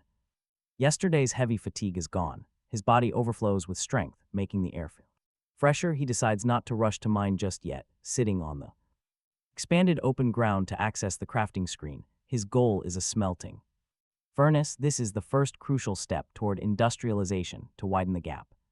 The simple forging furnace blueprint requires 50 pieces of stone and 10 copper ingots along with 10 iron ingots. It is time for an inventory check. He has plenty of stone and copper from yesterday, but is 6 iron ingots short. Sure, a campfire can smelt iron ore, but only very crudely. This means terrifying losses. Trading for ready-made ingots on the platform is much better than burning precious ore. He opens the area channel to check trade. The channel is still flooded with relief over surviving and deep future anxiety. Someone begs for weapons, offering 5 portions of food for a simple dagger. Another person begs for medicine, scratched by a monster and bleeding heavily now. Someone else curses the upcoming night, terrified of dying. Weapons and medicine dominate 90% of the posts, but almost none are actually being listed. Everyone has realized their value and keeps them. This is a good sign. Absolutely nobody in Zone B2 can mass-produce weapons yet. Once his furnace is complete, he can corner the market. Talk about an absolute golden opportunity. He immediately posts his high-price acquisition, 1 iron ingot for 2 portions of rye bread or 2 bottles of water. First come, first served. The channel falls dead silent. Then another player asks what an iron ingot even is. He mentions only possessing a few strange black rocks called raw iron ore. A second player mocks him, explaining that iron ingots are just iron ore smelted with fire on a campfire. The process requires 10 ore per ingot. It is incredibly slow and prone to failure, but others start refining anyway. Several starving players beg him to wait while they try to refine theirs. Most of these players are still in the absolute primitive stage of survival. They know iron ore is good, but cannot use it efficiently yet. Under this intense pressure, high-tier future materials are basically useless compared to a simple loaf of bread that can fill a starving stomach right now. For players injured last night, food becomes the ultimate life-saving medicine. The system even confirms that eating and drinking will slowly restore health over time. He quickly receives several direct messages. No time is wasted. Trades are completed. 6 freshly smelted iron ingots are acquired. All the required materials are gathered. He stands in the corner of his shelter, taking a deep breath. With a silent chant, he builds the simple forging furnace. A sudden buzz. The stone, copper, and iron in his backpack dissolve into streams of light. They fly out, rapidly interweaving in the open space in front of him. A crude, half-person high furnace rises from the ground at visible speed. The dark body is rock and metal, with a crooked chimney extending upward. It looks simple but powerful. Suddenly, a cold system announcement echoes. An area announcement echoes in the mind of every Zone B2 survivor. Congratulations to player 9527 for building the first simple forging furnace in Zone B2, officially ushering in the Iron Age for this area. To reward his pioneering efforts, special rewards are granted. 10 iron ingots and the title of industrial pioneer. The channel explodes. People wonder if it refines ingots, while they struggle with basic stone tools. This big shot is already launching an industrial revolution. Even the system rewards him. 10 iron ingots would normally require over 100 pieces of raw iron ore. Almost every player mined all day yesterday without seeing even a tiny shadow of iron ore. Another claims they tried refining 20 pieces of ore and failed every single time. Getting 10 ingots seems to require hundreds of ores. Everyone looks up to him. Player 9527 need a helper. Someone to cheer, envy and shock explode. Yesterday's top rank proved his strength to everyone. But today, building this furnace truly establishes him as the ultimate area leader. He is climbing the tech tree like a speedrunner, while others barely survive. But he has no time to chat. His focus is entirely on his rewards. 10 free iron ingots represent a massive profit, plus there is that new title. Its effect doubles his chances of crafting high-tier gear. He touches the stone. The furnace is warm. A brand new crafting panel flashes before his eyes. Forging basic white weapons grants a 2% chance for a quality leap. His title boosts that green chance to 4%. It is described as a crude manual furnace. There is no automatic crafting here. He must hammer them himself, though system assistance is active. The craftable list shows a simple white dagger requiring 1 iron and wood. Crafting takes 10 minutes. The simple spear and iron sword share the same costs. He glances at his active luck +1 buff. It is low, but might deliver. This means he can mass-produce white weapons while hoping for a green surprise. While others use basic stones, his white weapons are like artifacts. Green items would be legendary. A business plan begins to form. Meanwhile, in the chat channel, players are still reeling from his announcement. They are trying to process the news when a new discussion sparks up. Someone points out the name implies smelting iron, but another player checks the manual. The furnace can actually craft weapons. The chat freezes in absolute shock. Crafting weapons, this realization hits the zone like a massive bomb. Desperate players begin begging for gear, offering all of their food in exchange. Some are bleeding from monster attacks, terrified they won't survive the night. Others offer to become his loyal miners just for a single weapon. Last night's brutal reality taught them that weapons are key to staying alive. Their sheer panic and fear of death transform into intense, primal motivation. Direct messages flood his screen. He looks at them calmly. Instead of replying individually, he posts a public announcement telling everyone to calm down. Currently, his furnace makes 3 white weapons. A simple dagger, a spear, or an iron sword, he can craft them. Provide your own materials, 1 iron ingot and 1 wood. As for his fee, 1. An iron ingot, or 3 units of wood, 3 portions of food, or 3 bottles of purified water, of course, if they have blueprint fragments or mine. Tunnel expansion cards, they can directly exchange them for finished weapons. The channel goes silent for 3 seconds, then a harsh voice pops up. Why, you do not even provide materials, you just click a button. Why so expensive? You are too black-hearted. Exactly, 1 iron ingot. They might not even dig up 1 iron ore in a whole day. How is this any different from taking advantage of a disaster? Scattered doubts are quickly drowned by the purchase wave, though some still agree. Our protagonist simply finds it amusing. Sure enough, that familiar username stands out. Again, player 3838 snaps at them. Expensive, do not buy. How many people even have proper weapons right now, either? Barehanded or holding trash daggers, surviving last night was pure luck. Can you guarantee monsters will not come tonight? If they do, are you going to fight them? With your head like a bucket of cold water, someone echoes. Some people just cannot stand to see others do well. Big shot, ignore them. If you get upset and stop trading, who do we turn to? If I get killed and become a ghost, I will haunt those whiny guys first. Another seconds. This is not Big Shot's time. Valuable, he built the furnace with his own ability, so why let you use it free?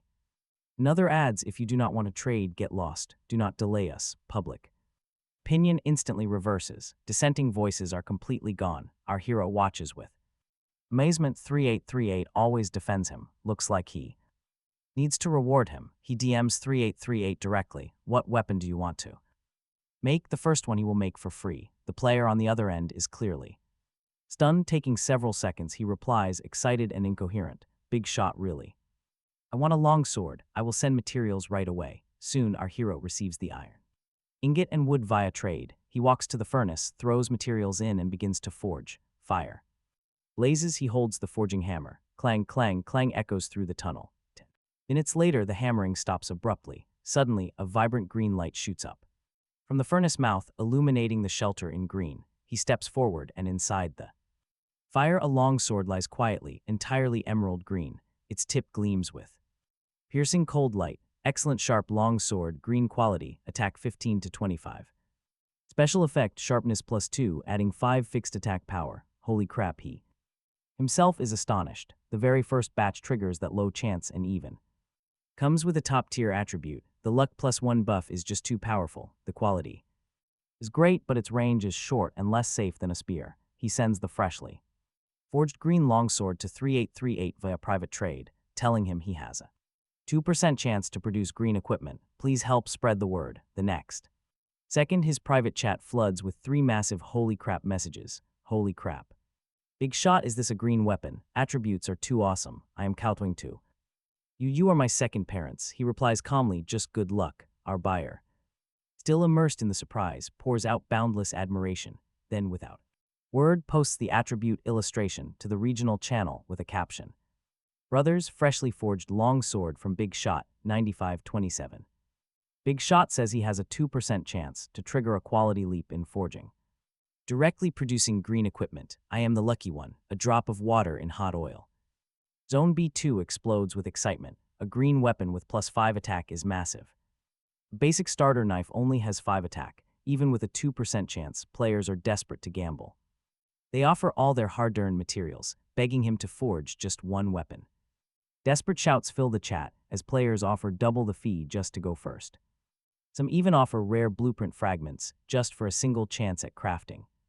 Everyone wants their gear made first. Those who complained about the price now regret it bitterly. Standard white weapons are rare enough, but green gear represents ultimate power.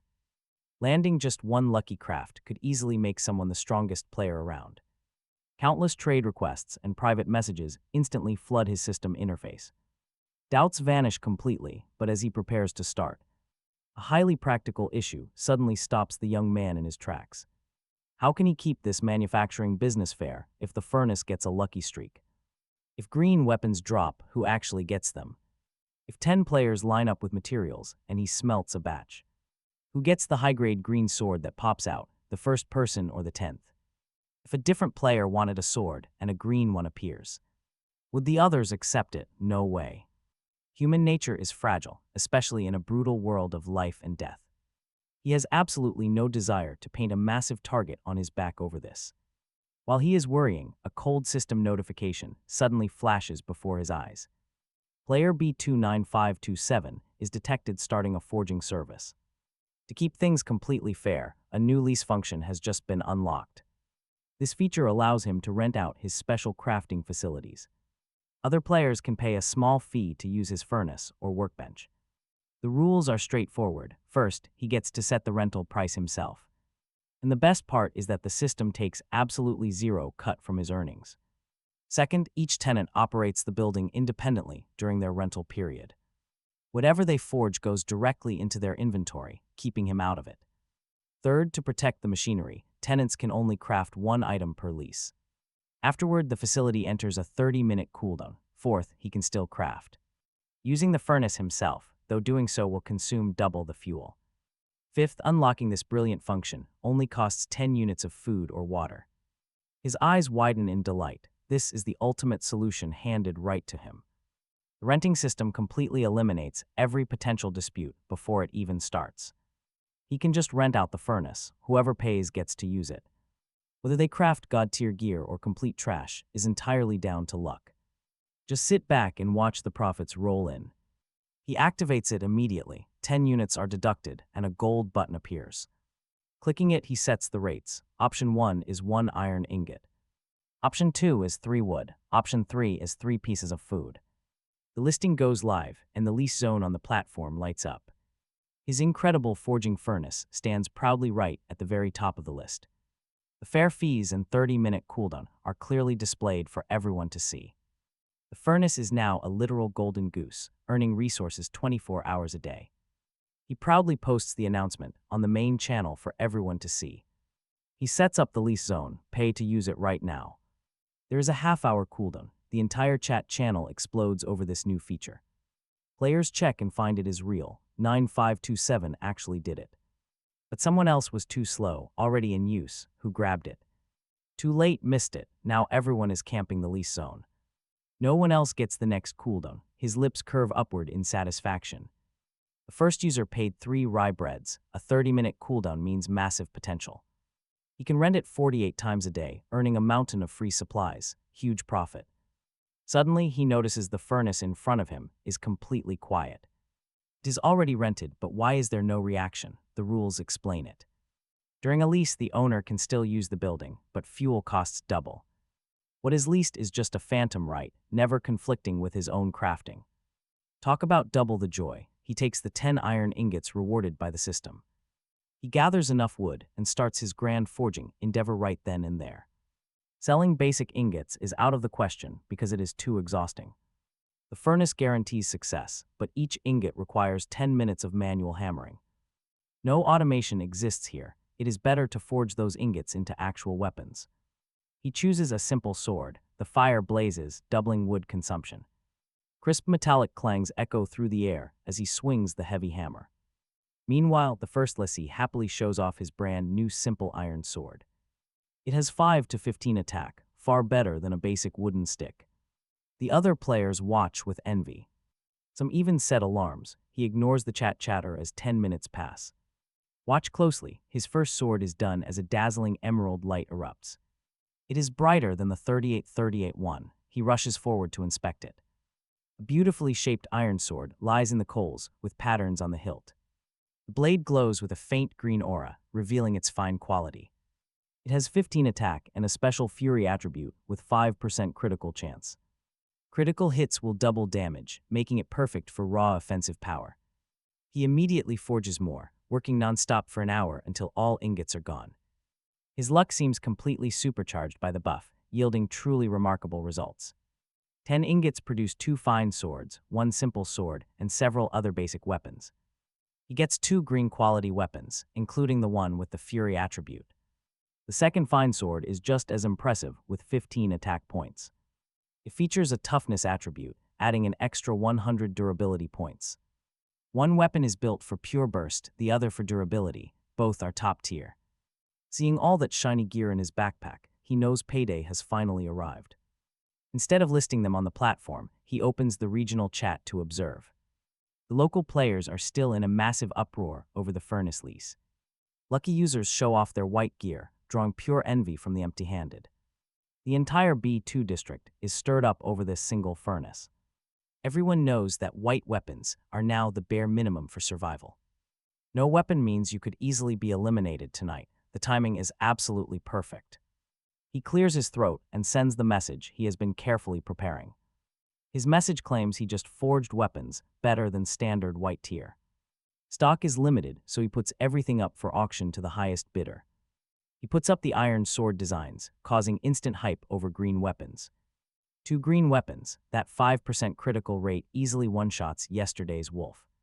With high toughness and durability, this thing lasts forever, pure power. Desperate buyers beg him to skip the auction, offering 5 food portions to buy now. Others mock the cheap offer, shouting to get lost while raising the bid to 10 portions. Then comes an offer for a 5 square meter tunnel expansion card, instantly catching his eye. He notes the sender's ID since extra space is premium currency in this cramped world. Deals close fast since nobody can guarantee their luck will hold out tomorrow. In the end, he trades 1 green sword for that 5 square meter expansion card. He trades 7 basic white weapons to secure several blueprint fragments. He now has enough to craft a thorn trap and a wooden shield. Plus, he snags 2 smaller 1 square meter expansion cards in the deal. The white-grade thorn trap requires 3 wood and 5 iron nails. It is a simple but highly effective defensive trap for his floor. Once placed, sharp wooden spikes pop up when stepped on, dealing heavy piercing damage. It might fail against thick-skinned monsters, but it works wonders on smaller beasts. Goblins and wolves stand no chance, making this a solid entry defense. As for the shield blueprint, basic white quality. It requires 3 wood and 2 rags to build this reinforced shield. Though crude, these thick planks and cloth strips can easily block incoming strikes. With a defense boost of 5, successful blocks will negate incoming damage. Both items are massive upgrades, with the trap acting as his first warning. Meanwhile, the wooden shield will perfectly complement Deia's already powerful physical stats. Now only one green iron sword remains, but the other trade offers are underwhelming. Right then, player B29999 messages him about the sword.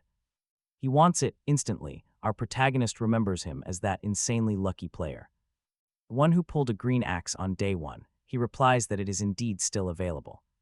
He curiously asks why he needs it when he already has a green tier weapon. A humble brag sigh comes back, complaining that the axe is too heavy and awkward. It apparently ruins his combat performance, causing our hero's eye to twitch in absolute disbelief. Other players are literally dying over broken wooden spears, yet this guy complains about a green axe. Still, this complaint proves player 9999 is definitely someone special. With a highly outstanding talent, he is definitely a guy worth befriending. When asked what he has to trade, the lucky player sends over an item description. This is a green quality talent summoning card used to call helpers. It randomly summons an ordinary laborer to assist with production and gathering. They can also fight, with a microscopic chance of summoning a rare special talent. Remember, the powerful Deia was summoned using a special talent card. So what kind of power will this basic, green tier card actually bring? Even if it is labeled normal, a living person means a stable source of manual labor.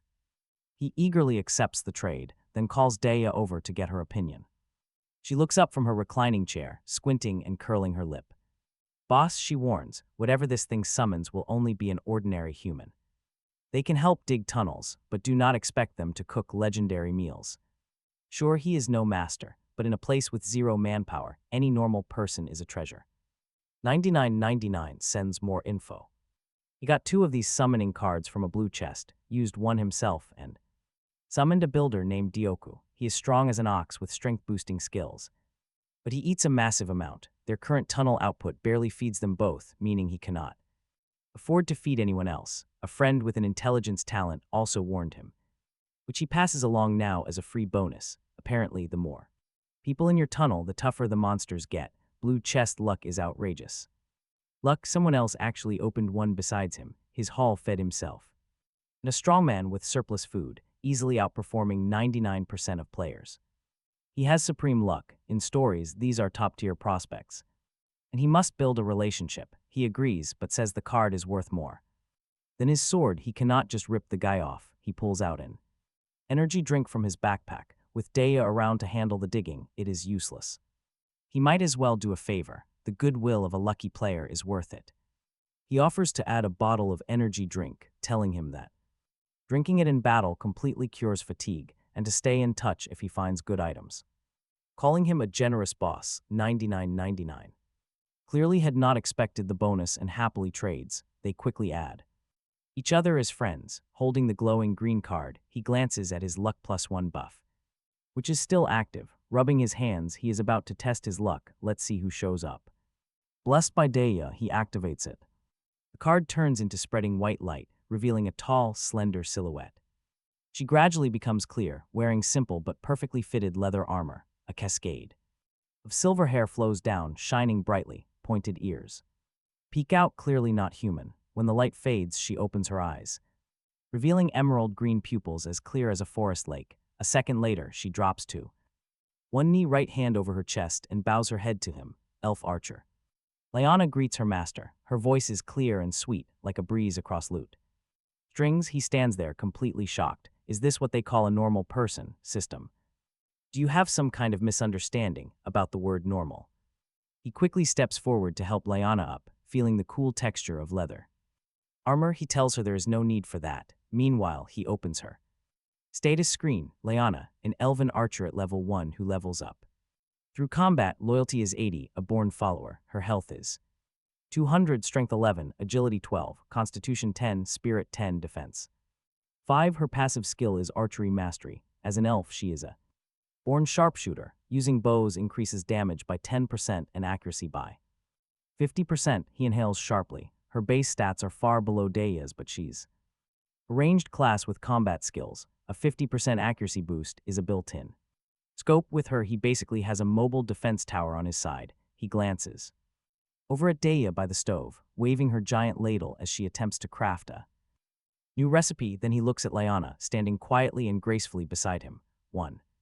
Top-tier logistics and melee powerhouse. 1 precise ranged sniper, a perfect combination. With that combination, security skyrockets. He starts calculating his next move.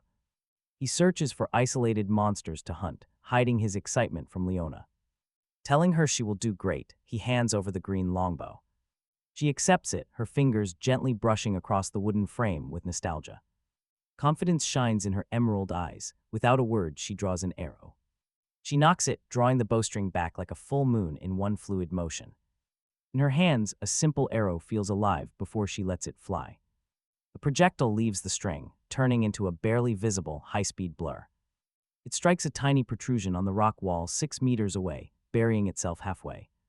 The feathers hum softly. The young man's eyes twitch at the absurd display. Her archery is so incredibly skilled that he cannot help but grin. She is no ordinary fighter. She is a legendary summon pulled from the pool. It is pure luck, as if blessed by a divine drop rate. He pats her. Feeling her tough leather armor, he nods in satisfaction, praising her skills. He tells her not to use the formal title of master anymore. Calling him boss is much better, as they will be fighting side by side. He wants to keep things casual. Hearing this, Leona's eyes blink in curiosity. The new title puzzles her, but she bows slightly with a gentle smile. She obediently calls him boss. Suddenly, a crisp system notification rings in his head. It alerts him that Leona's impression of him has grown even better. Her loyalty rises by 1, reaching 81. He is pleasantly surprised. Apparently, just having a friendly conversation can boost a follower's devotion. He assumed it required rare gifts or fighting dangerous battles together. This simple interaction gives him a small confidence boost. Diha approaches them. The friendly cook scratches his head, praising the boss's incredible personal charm. He compares himself to the master, claiming he only knows about food. Amused by this, the young man suddenly grows serious, looking at both companions. He realizes there is an important question he has been meaning to ask. He wonders if they remember anything from before they were summoned here. Are they just digital creations, or did they once live real, breathing lives? A heavy silence settles over them. Deep confusion washes over Diha's friendly face. He tries to recall his past, admitting that his memories are incredibly blurry. He explains that it felt like sleeping in a dark, quiet void forever. Then a warm ray of light suddenly pulled him out of that darkness. Opening his eyes, the very first thing he saw was his new boss. An instinct drove him to assist, using his cooking to keep his master alive. Now Leona nods in agreement, her cool voice carrying a hint of confusion. She shares the exact same feeling, comparing it to waking from an endless dream. After opening her eyes, only her combat instincts and absolute loyalty remained. Her sole purpose was to follow orders. He asks if they existed beforehand. The deeper question seems to touch something locked away in their minds. Diha tries hard to remember, but ultimately shakes his head in defeat. He strongly believes he existed before, possessing a story of his own. However, those precious memories are sealed away behind a massive, unbreakable lock. He can see the door but cannot open it. Leona softly agrees with him. Her archery and combat skills feel deeply etched into her bones, not just programmed. They once had homes and companions. They are alive, most likely they are. Living beings dragged into this mind world and trapped by its bizarre rules. Their memories are sealed, existing only as summoning cards. His mood turns heavy. If they are actually real people being summoned, he quickly shakes his head. He cannot waste energy on unanswerable questions if he cannot figure it out. He stops thinking. Survival rule number 1 is gaining strength. Only by staying alive does he stand a chance at uncovering these secrets. Checking the clock, he realizes he hasn't used his 10 daily spinner.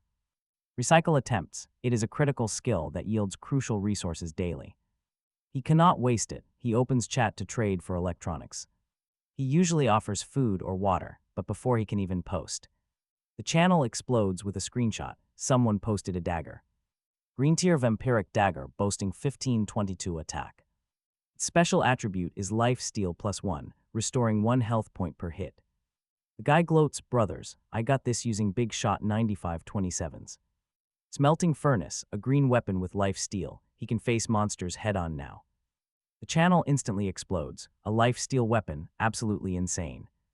That is basically a divine artifact. Why is it always someone else? They rented the same furnace. Why did they get nothing? Absolute bad luck. Yet everyone agrees, his furnace is legendary for pulling off miracles. Amid all the envy, the lucky player direct messages him, "Big shot. Are you there?" The kid is practically shaking. Our main character replies with a question. "Big shot, thank you. If not for your furnace, I would never have touched a green weapon in my entire life. To show my gratitude, look here." He sends over a trade request. Intrigued, our guy opens it up. He sees various old electronics piled in, old phones with shattered screens, a mouse with a broken wheel, and single-sided Bluetooth earbuds. There is even an incredibly dusty computer monitor from over 10 years ago. On top of that, the player asks for absolutely nothing. Talk about a legendary bro. He offers to trade supplies for them, but the guy declines instantly.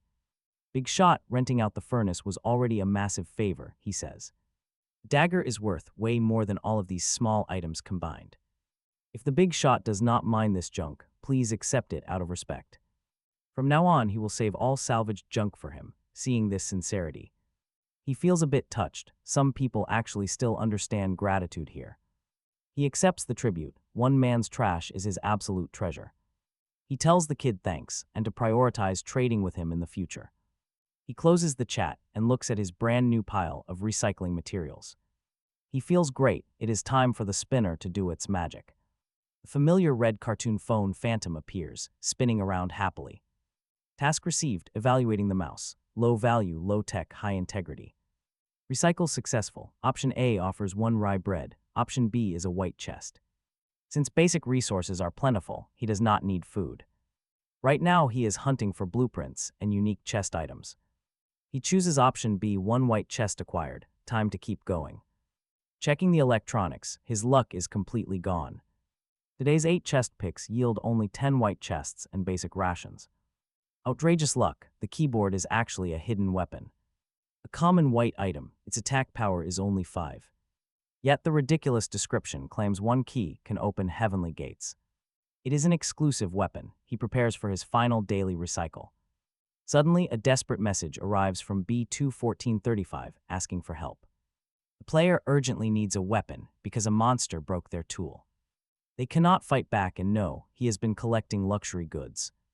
They offer a genuine Patek Philippe watch just to rent a weapon temporarily.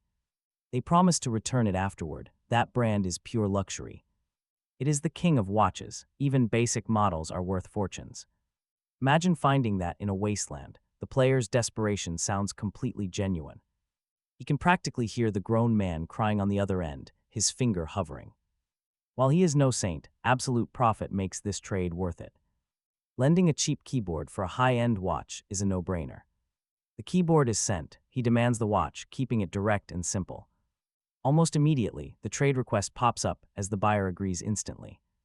The exchange completes, and he receives the luxury celestial watch. His common keyboard is officially gone. The transaction is done. Our hero does not even care if the guy survives the fight. Holding the beautifully crafted watch with its starry dial makes it worth it. The luxury piece rests in his inventory. This is a massive win. It is time to get to work. He holds back his excitement. The red phantom swoops out, circling him happily as if sensing something great. It immediately begins evaluating the rare celestial watch in his hand. The metal content is high, and the craftsmanship value is extreme. The physical integrity is flawless. The recycling process finishes successfully. 2 options present themselves. Option A offers 10 iron ingots and an emerald. Option B is a rare blue chest. He selects it without hesitation. A dark blue chest floats quietly right in front of him. He takes a slow breath, touch, click, the lid opens immediately. A blinding blue light floods the tunnel, leaving a fruit and a book. The fist-sized crimson fruit looks as if it were carved from pure ruby. Its crystalline surface catches the light, throwing off beautiful halos of color. A subtle, sweet aroma fills the air, instantly refreshing his tired spirit. This is an excellent blue-quality crimson crystal fruit that boosts strength permanently. It permanently increases power, but players are limited to 10 total. Who wouldn't want a permanent stat boost? He devours it in seconds. A comforting warmth spreads from his stomach, rushing down to his fingertips. He feels his muscle fibers tightening as his physical power steadily rises. Checking his status panel, his strength stat rises from 12 to 13. Next, he reaches for the other item, a thick antique leather book. It is a basic architecture guide that grants 6 essential construction blueprints. With a single touch, the book dissolves into a warm blue light. 6 blueprints appear as notifications flood his screen. The cabin layout provides a safe, comfortable resting area. Staying inside increases all his attributes by 1 for 24 hours. It stacks with similar buffs, but requires 20 wood and 40 stone. A simple toilet keeps the living space clean and hygienic. Using it boosts his spirit by 1 point for 4 hours. This costs 10 wood and 5 stone. Next is the kitchen. It allows complex cooking, giving dishes a chance to boost attributes. Meals cooked here can add a random attribute for 4 hours. It requires 30 stone, 10 wood, and 2 iron ingots to build. A sudden voice of surprise echoes behind him as Chef DJ approaches. The chef's eyes lock onto the kitchen blueprint with intense passion. "Boss, this is amazing," DJ stammers, thinking of his cooking bonuses. He rubs his chubby hands together, absolutely thrilled by the possibilities. His face flushes red as he mutters about the unimaginable effects. Smiling warmly, he reassures the eager chef and promises to build it for him right away. The warehouse layout offers 100 extra storage slots. Building it requires 20 wood and 10 nails. Next is the planter box. This allows growing seeds and can be built repeatedly. It costs 2 wood and 1 soil. Finally, the wooden fence. Offering 10 defense and 200 durability, the structure requires 2 wood per meter. House, toilet, kitchen. He is not sure whether to laugh or cry. Building a home inside a pitch-black mine tunnel feels incredibly bizarre. Honestly, imagine building a house inside a dark mine. Pretty wild, right? His tunnel is 10 meters high, but it feels like tenting inside a submarine. It seems unnecessary, but the attribute bonuses are simply too good to ignore. This is not useless, it is a massive power boost. He absolutely must build them. The system restricts them to 1 per area. Checking his inventory, he finds that stone and iron are still plentiful. Nails are no problem, since his furnace converts 1 ingot into 50 nails. The only real shortage is wood. These 3 main structures require 40 total. His inventory is running short, and the furnace keeps eating up resources. With wood consumption so high, it is finally time to start scavenging again. He chuckles, his C-rank recycling talent is perfect for this. Opening the trade channel, he leverages his solid reputation as a top weapon dealer. It is surprisingly easy to trade basic food for other players' old junk. He swaps simple food for old, bulky furniture, in no time for cheap. He acquires over 20 pieces of random wooden scrap from several different players. Broken chairs, ruined tables, and old cabinets, he activates his C-rank talent. Recycling a damaged wooden chair succeeds, yielding 5 wood. He attempts to break down a ruined coffee table. The system warns him it failed, notifications flash and his face turns pale. Constantly using his talent consumes far more mental energy than expected. Out of 15 items, only 4 succeed, yielding 20 total wood. Suddenly, a wave of intense dizziness strikes, forcing him to stop. That cheat talent cannot be used without restraint, locking him out for 2 days. He rubs his temples, just a brief rest, then straight to the blueprints. Raw materials instantly transform into brilliant, interweaving streaks of light. The ground vibrates, wood and stone are shaped by an invisible hand. It builds rapidly, seamlessly joining the pieces together. Suddenly, a cozy house of 20 square meters rises from the empty ground. It even connects to a private, 10 square meter bathroom. This entire high-tech, borderline magical process takes barely 12 seconds to complete. Home sweet home, his exhausted spirit slowly begins to recover. Stepping inside, the absolute warmth washes away his heavy mental fatigue. Chef Dihi is the first to rush inside, acting like an excited kid. He strokes the brand new stone stove, muttering to himself in sheer awe. He eagerly promises the boss that tonight he will put on a legendary culinary show. The food is guaranteed to be delicious, but space is quite limited. Only 2 beds fit. How will 3 people sleep here? He notices his worry. He proudly pats his chest to help. He says he will happily sleep in the kitchen, cozying up to his pots. Meanwhile, Leona's serious emerald eyes lock onto him as she speaks up. Her duty is to protect him, so she will guard the outside. The boss ponders for a moment. Actually, the cabin is pretty roomy. Trading for another single wooden bed will easily solve the sleeping arrangement. No sooner said than done. He uses all his expansion scrolls first. The tunnel area expands to 67 square meters, feeling way more spacious. Next, he easily trades for 2 wooden beds and some warm quilts. He gets them incredibly cheap for just a single bottle of water. These common items without special stats are always very easy to trade. He places one comfortable bed on his side and another across from it. Using a clean quilt and recycled rags, he hangs a simple partition curtain. Just like that, a simple 2-room setup is completely done. He gives the other bed to Dihi, who carries it off like treasure. With everything arranged, he checks the clock. It is only 4 p.m. He still has 2 hours before dark, but he is in no rush to open chests. He hands his pickaxe to Leona, asking her to take over the mining. Meanwhile, he heads back to his furnace to keep crafting weapons. Suddenly, chaos. The global chat has completely exploded with panic. Panicked players are screaming, demanding to know where the chests went. Many have been mining all afternoon without seeing a single white chest. Others complain that yesterday they found 2, but today they get absolutely nothing. Desperate players are begging for food, trading their last stones for bread. Everyone is wondering if the system silently nerfed the chest drop rates. If this keeps up, players are going to starve. The boss frowns slightly, realizing the rumors must be true. Come to think of it, he has never dug one up himself. Every chest he got came directly from recycling spinner rewards. Perhaps all his luck went into awakening that insanely overpowered cheat talent. The idea of being a mining insulator flashes through his mind, but he doesn't dwell. Whether he personally digs chests doesn't matter. What matters is obtaining them. Through recycling, but the players' reactions keep him on high alert. This mining world seems to be tightening the noose around all the players. Taking a deep breath, he grows solemn with his recycle system and Chef Dije. Food and drink are no issue. For now, at least, but if the overall environment deteriorates and resources become extremely scarce, trading for special items will get harder, and his development will be restricted. Better keep making weapons, he mutters silently. Walking over to the furnace and swinging his hammer, tonight won't be peaceful.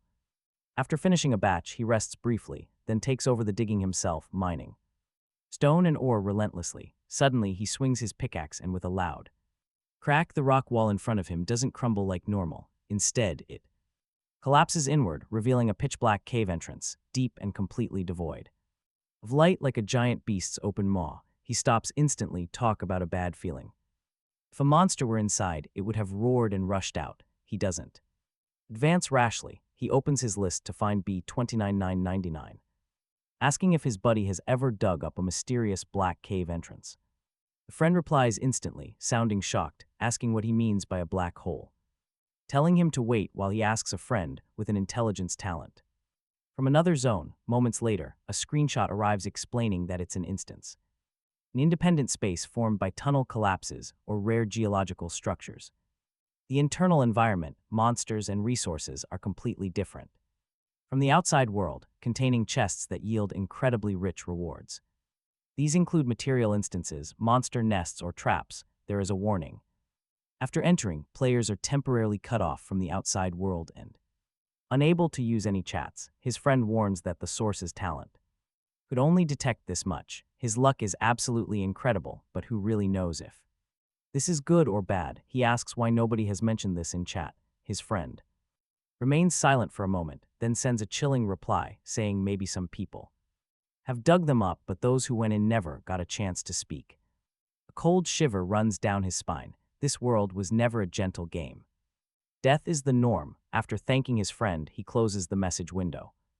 Looking back, Chef Dije is happily humming in the kitchen, carefully wiping down his favorite big ladle. Leona sits quietly on the wooden steps of the house, carefully cleaning her longbow. Her intense focus gives off a cold, aloof aura, as if warning others to keep their distance. But with these reliable companions, he is far from alone. In a world where chest drop rates are dropping, standing still is a death sentence. To grow stronger and survive, he must seize every single opportunity. Risk and reward always go hand in hand. Calling out to Master Deje and Liana, he tells them to get ready. They have a new place to explore. Keeping his voice steady, he crafts 3 basic wooden shields, providing 5 defense points to help absorb incoming damage.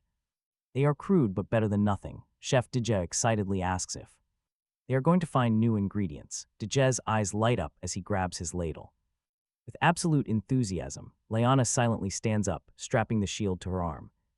Leona grips her bow in her left hand and enters a combat stance. Once ready, he takes a deep breath and steps first into the dark cave entrance. A slight weightlessness hits, the scenery before his eyes rippling like water when a stone is thrown in. When his vision clears, they are already in a massive underground karst cave. The air is damp and cool, carrying earthy fungal scents. Above, a towering rock ceiling hangs with countless stalactites. All around, giant mushrooms taller than a person emit a faint blue-green glow, the only light in this underground world. The ground underfoot is soft humus. In the distance, several caves are vaguely visible, leading to unknown places. They have entered the instance.